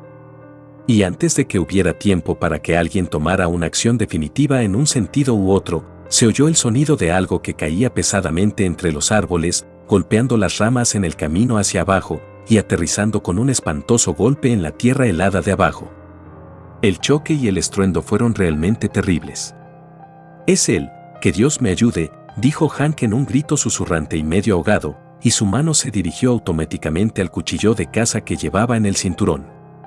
«Y ya viene», añadió, con una risa irracional de horror, cuando el sonido de los pasos pesados que crujían sobre la nieve se hizo claramente audible, acercándose a través de la oscuridad hacia el círculo de luz. Y mientras los pasos, con su movimiento de tropiezo, se acercaban cada vez más a ellos, los tres hombres permanecían alrededor de aquel fuego, inmóviles y mudos. El Dr. Caskert tenía el aspecto de un hombre repentinamente marchito, ni siquiera sus ojos se movían. Hank, que sufría de forma espantosa, parecía estar a punto de volver a actuar de forma violenta, sin embargo, no hizo nada. También él era de piedra. Parecían niños enfermos. La imagen era espantosa. Y, mientras tanto, con su dueño aún invisible, los pasos se acercaban, haciendo crujir la nieve helada. Era interminable, demasiado prolongado para ser real, este acercamiento medido y despiadado. Estaba maldito. Entonces, por fin, la oscuridad, después de haber concebido tan laboriosamente, hizo aparecer una figura. Se acercó a la zona de luz incierta donde se mezclaban el fuego y las sombras, a menos de 3 metros de distancia, luego se detuvo, mirándolos fijamente. En el mismo instante volvió a avanzar con un movimiento espasmódico como el de una cosa movida por cables, y acercándose a ellos, en pleno resplandor del fuego, percibieron entonces que era un hombre, y aparentemente ese hombre era Défago. Algo parecido a una piel de horror se dibujó casi perceptiblemente en ese momento sobre cada rostro, y 3 pares de ojos brillaron a través de ella como si vieran a través de las fronteras de la visión normal hacia lo desconocido. Défago avanzó, con una pisada vacilante e insegura, primero se dirigió hacia ellos como grupo, luego se giró bruscamente y miró de cerca el rostro de Simpson. El sonido de una voz salió de sus labios. «Aquí estoy, jefe Simpson». He oído que alguien me llama. Era una voz tenue y seca, que se volvía sibilante y sin aliento como por un inmenso esfuerzo. Estoy teniendo un viaje de lo más infernal. Y se rió, empujando su cabeza hacia la cara del otro. Pero aquella risa puso en marcha la maquinaria del grupo de figuras de cera con las pieles blancas de cera. Hank se adelantó inmediatamente con un torrente de juramentos tan rebuscados que Simpson no los reconoció en absoluto como ingleses, sino que pensó que había caído en la lengua india o en alguna otra. Solo se dio cuenta de que la presencia de Hank, interpuesta de esta manera entre ellos, era bien recibida, sin duda bien recibida. El doctor Caskert, aunque con más calma y tranquilidad, avanzó detrás de él, tropezando fuertemente. Simpson parece no saber lo que realmente se dijo y se hizo en esos pocos segundos, porque los ojos de ese detestable y maldito rostro que se asomaban a tan poca distancia de los suyos desconcertaron por completo sus sentidos al principio. Se limitó a quedarse quieto. No dijo nada. No tenía la voluntad entrenada de los hombres mayores que les obligaba a actuar desafiando toda tensión emocional. Los observó moverse como detrás de un cristal que medio destruía su realidad, era onírico, pervertido. Sin embargo, a través del torrente de frases sin sentido de Hank, recuerda haber oído el tono de autoridad de su tío, duro y forzado, diciendo varias cosas sobre la comida y el calor, las mantas, el whisky y el resto, y, además, que bocanadas de ese olor penetrante y desacostumbrado, vil pero dulcemente desconcertante, asaltaron sus fosas nasales durante todo lo que siguió. Sin embargo, fue nada menos que él mismo, aunque menos experimentado y hábil que los demás, quien pronunció instintivamente la frase que trajo una medida de alivio a la espantosa situación al expresar la duda y el pensamiento en el corazón de cada uno. «¿Eres tú, no es así, Défago?», preguntó en voz baja, con el horror rompiendo su discurso. Y al instante Caskert estalló con la respuesta en voz alta antes de que el otro tuviera tiempo de mover los labios. «Claro que sí. Por supuesto que sí. Pero, ¿no ves que está casi muerto de agotamiento, frío y terror? ¿No es eso suficiente para cambiar a un hombre más allá de todo reconocimiento?». Lo dijo para convencerse a sí mismo tanto como para convencer a los demás. Solo el énfasis excesivo lo demostraba. Y continuamente, mientras hablaba y actuaba, se llevaba un pañuelo a la nariz. Ese olor impregnaba todo el campamento. Porque el Défago, que estaba sentado acurrucado junto a la gran hoguera, envuelto en mantas, bebiendo whisky caliente y sosteniendo la comida en las manos malgastadas, no se parecía más al guía que habían visto vivo por última vez de lo que la foto de un hombre de 60 años se parece a un daguerrotipo de su primera juventud con el traje de otra generación. Nada puede describir realmente aquella espantosa caricatura, aquella parodia que se hacía pasar por Défago a la luz del fuego. Desde las ruinas de los oscuros y horribles recuerdos que aún conserva, Simpson declara que el rostro era más animal que humano, los rasgos dibujados en proporciones erróneas, la piel suelta y colgante, como si hubiera sido sometido a presiones y tensiones extraordinarias. Le hizo pensar vagamente en esos rostros de vejiga hinchados por los vendedores ambulantes de Lyat Hill, que cambian de expresión a medida que se hinchan y, al desplomarse, emiten una débil y ululante imitación de una voz. Tanto la cara como la voz sugerían un parecido tan abominable. Pero Caskert, mucho tiempo después, tratando de describir lo indescriptible, afirma que así podrían haberse visto un rostro y un cuerpo que hubieran estado en un aire tan enrarecido que, al desaparecer el peso de la atmósfera, toda la estructura amenazara con volar en pedazos y convertirse en algo incoherente. Fue Hank, aunque todo angustiado y temblando con un volumen desgarrador de emoción que no podía manejar ni entender, quien llevó las cosas a un punto crítico sin mucho preámbulo. Se alejó un poco del fuego, aparentemente para que la luz no lo deslumbrara demasiado, y sombreando sus ojos por un momento con ambas manos, gritó con una voz fuerte que contenía ira y afecto terriblemente mezclados. «Tú no eres Défago. No eres Défago en absoluto. Me importa un bledo, pero no eres tú, mi viejo amigo de hace 20 años». Miró a la figura acurrucada como si fuera a destruirla con sus ojos. «Y si lo eres, limpiaré el suelo del infierno con un fajo de algodón en un palillo, con la ayuda del buen Dios», añadió, con una violenta sacudida de horror y asco. Era imposible silenciarlo. Se quedó gritando como un poseso, horrible de ver, horrible de oír, porque era la verdad. Se repitió de 50 maneras diferentes, cada una más extravagante que la anterior. El bosque resonaba con ecos. En un momento pareció que iba a arrojarse sobre el intruso, porque su mano se movía continuamente hacia el largo cuchillo de caza que llevaba en el cinturón. Pero al final no hizo nada, y toda la tempestad se completó muy pronto con lágrimas. La voz de Hank se quebró repentinamente, se desplomó en el suelo y Cathcart, de una manera u otra, lo convenció finalmente de que entrara en la tienda y se quedara tranquilo.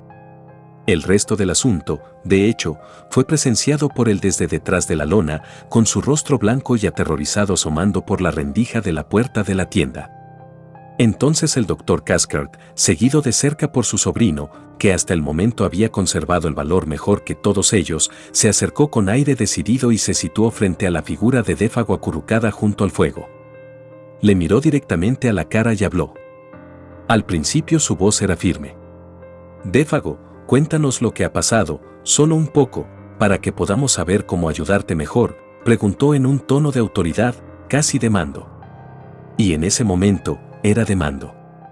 Sin embargo, inmediatamente después cambió de calidad, porque la figura le dirigió un rostro tan lastimero, tan terrible y tan poco parecido a la humanidad, que el doctor se apartó de él como de algo espiritualmente impuro. Simpson, observando de cerca detrás de él, dice que tuvo la impresión de una máscara que estaba a punto de caerse y que debajo descubrirían algo negro y diabólico, revelado en total desnudez. «Fuera de aquí, hombre, fuera de aquí», gritó Cathcart, con el terror a flor de piel. «Ninguno de nosotros puede soportar esto mucho más tiempo». Era el grito del instinto sobre la razón. Y entonces, Défago, sonriendo blanquecinamente, contestó con esa voz delgada y desvaída que ya parecía pasar a un sonido de carácter muy distinto. «He visto esa gran cosa del Wendigo», susurró, olfateando el aire a su alrededor exactamente como un animal. «Yo también he estado con él».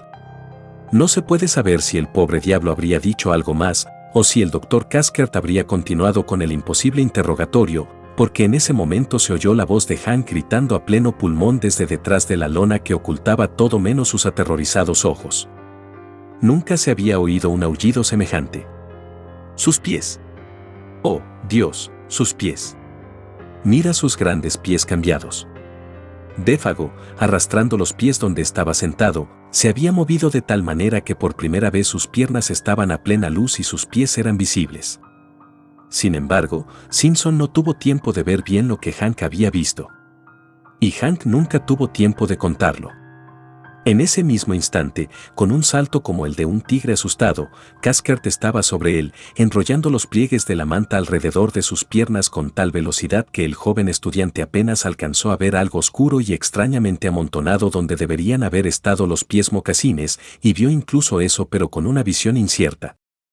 Entonces, antes de que el doctor tuviera tiempo de hacer algo más, o de que los Simpson tuvieran tiempo siquiera de pensar una pregunta, y mucho menos de formularla, Défago estaba erguido frente a ellos, equilibrándose con dolor y dificultad, y sobre su rostro informe y retorcido una expresión tan oscura y tan maliciosa que era, en el verdadero sentido, monstruosa.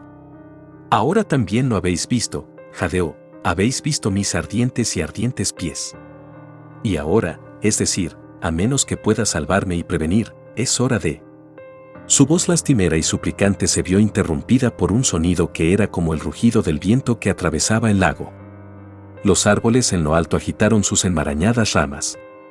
El fuego ardiente dobló sus llamas como ante una ráfaga.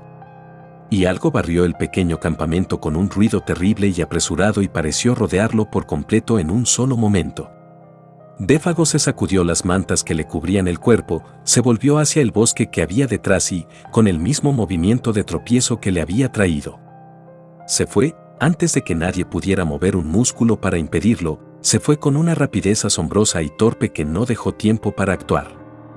La oscuridad se lo tragó, y menos de una docena de segundos después, por encima del estruendo de los árboles que se balanceaban y del grito del viento repentino, los tres hombres, que observaban y escuchaban con el corazón encogido, oyeron un grito que parecía caer sobre ellos desde una gran altura del cielo y la distancia.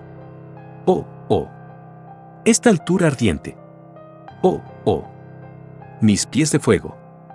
Mis ardientes pies de fuego», y luego se apagó, en un espacio y un silencio indecibles. El Dr. Cathcart, de repente dueño de sí mismo y, por lo tanto, de los demás, fue capaz de agarrar violentamente a Hank por el brazo cuando intentaba lanzarse de cabeza hacia la maleza. «Pero quiero saber, tú», gritó el guía. «Quiero ver». Eso no es él, sino un demonio que ha ocupado su lugar. De un modo u otro, reconoce que nunca supo muy bien cómo lo logró, consiguió mantenerlo en la tienda y apaciguarlo. El médico, al parecer, había llegado a la etapa en que la reacción se había instalado y permitió que su propia fuerza innata venciera. Ciertamente, manejó a Hank admirablemente. Sin embargo, era su sobrino, hasta entonces tan maravillosamente controlado, quien le daba más motivos de ansiedad, pues la tensión acumulada había producido ahora un estado de histeria lacrimógena que hacía necesario aislarlo en un lecho de ramas y mantas tan alejado de Hank como era posible dadas las circunstancias. Y allí yacía, mientras las vigilancias de aquella noche embrujada pasaban por el campamento solitario, llorando frases sobresaltadas y fragmentos de frases en los pliegues de su manta. Una cantidad de galimatías sobre la velocidad y la altura y el fuego se mezclaban extrañamente con los recuerdos bíblicos de la clase. Gente con rostros rotos y en llamas se acercan al campamento a un ritmo espantoso, se quejaba un minuto, y al siguiente se sentaba y miraba fijamente el bosque, escuchando atentamente, y susurraba, «Qué terribles son en el desierto los pies de los que», hasta que su tío se acercaba para cambiar la dirección de sus pensamientos y consolarlo. La histeria, afortunadamente, resultó ser solo temporal. El sueño lo curó, igual que curó a Hank. Hasta que llegaron los primeros signos de la luz del día, poco después de las 5, el Dr. Cathcart mantuvo su vigilia. Su rostro tenía el color de la tiza y había extraños rubores bajo los ojos. Un espantoso terror del alma luchó con su voluntad durante todas aquellas horas de silencio. Estos eran algunos de los signos externos. Al amanecer, él mismo encendió el fuego, preparó el desayuno y despertó a los demás, y a las 7 ya estaban en camino de vuelta al campamento de origen, 3 hombres perplejos y afligidos, pero cada uno a su manera, habiendo reducido su agitación interior a una condición de orden más o menos sistematizado. Hablaron poco, y solo de las cosas más sanas y comunes, pues sus mentes estaban cargadas de pensamientos dolorosos que clamaban por una explicación, aunque nadie se atrevía a referirse a ellos. Hank, al estar más cerca de las condiciones primitivas, fue el primero en encontrarse a sí mismo, pues también era menos complejo. En el Dr. Cathcart la civilización defendió sus fuerzas contra un ataque bastante singular. Hasta el día de hoy, tal vez, no está muy seguro de ciertas cosas. En cualquier caso, tardó más en encontrarse a sí mismo. Simpson, el estudiante de divinidad, fue quien dispuso sus conclusiones probablemente con la mejor, aunque no más científica, apariencia de orden. Allá afuera, en el corazón del desierto no reclamado, seguramente habían sido testigos de algo cruda y esencialmente primitivo. Algo que había sobrevivido de algún modo al avance de la humanidad había emergido de forma terrible, delatando una escala de vida todavía monstruosa e inmadura. Lo imaginó más bien como un vistazo a las épocas prehistóricas, cuando las supersticiones, gigantescas y groseras, todavía oprimían los corazones de los hombres, cuando las fuerzas de la naturaleza eran todavía indómitas, los poderes que pueden haber rondado un universo primitivo todavía no se habían retirado. Hasta el día de hoy piensa en lo que denominó años más tarde en un sermón, potencias salvajes y formidables que acechan detrás de las almas de los hombres, no malas quizás en sí mismas, pero instintivamente hostiles a la humanidad tal como existe. Con su tío nunca discutió el asunto en detalle, pues la barrera entre los dos tipos de mente lo hacía difícil. Solo una vez, años después, algo los llevó a la frontera del tema, de un solo detalle del tema, más bien. ¿No puedes decirme siquiera cómo eran?, preguntó, y la respuesta, aunque concebida con sabiduría, no fue alentadora. Es mucho mejor que no intentes saberlo, ni averiguarlo. Bueno, ese olor, insistió el sobrino. ¿Qué opinas de eso? El Dr. Cathcart le miró y enarcó las cejas. Los olores, respondió, no son tan fáciles como los sonidos y las imágenes de la comunicación telepática. Hago tanto, o tan poco, probablemente, como usted mismo. No fue tan simplista como de costumbre en sus explicaciones. Eso fue todo. Al caer el día, con frío, agotados y hambrientos, el grupo llegó al final del largo porteo y se arrastró hasta un campamento que a primera vista parecía vacío. No había fuego, y ningún mozo se acercó a darles la bienvenida. La capacidad emocional de los tres estaba demasiado agotada como para reconocer la sorpresa o la molestia, pero el grito de afecto espontáneo que brotó de los labios de Hank, mientras se adelantaba a ellos hacia la chimenea, vino probablemente como una advertencia de que el final de la asombrosa aventura no estaba todavía. Y tanto Caskert como su sobrino confesaron después que cuando le vieron arrodillarse en su excitación y abrazar algo que se reclinaba, moviéndose suavemente, junto a las cenizas apagadas, sintieron en sus huesos que ese algo resultaría ser Défago, el verdadero Défago, que había regresado. Y así, efectivamente, fue. Se cuenta pronto. Agotado hasta la extenuación, el franco-canadiense, lo que quedaba de él, claro está, se debatía entre las cenizas, tratando de hacer un fuego. Su cuerpo estaba agazapado, los débiles dedos obedecían débilmente a la costumbre instintiva de toda una vida con ramitas y cerillas. Pero ya no había mente para dirigir la sencilla operación. La mente había huido más allá del recuerdo.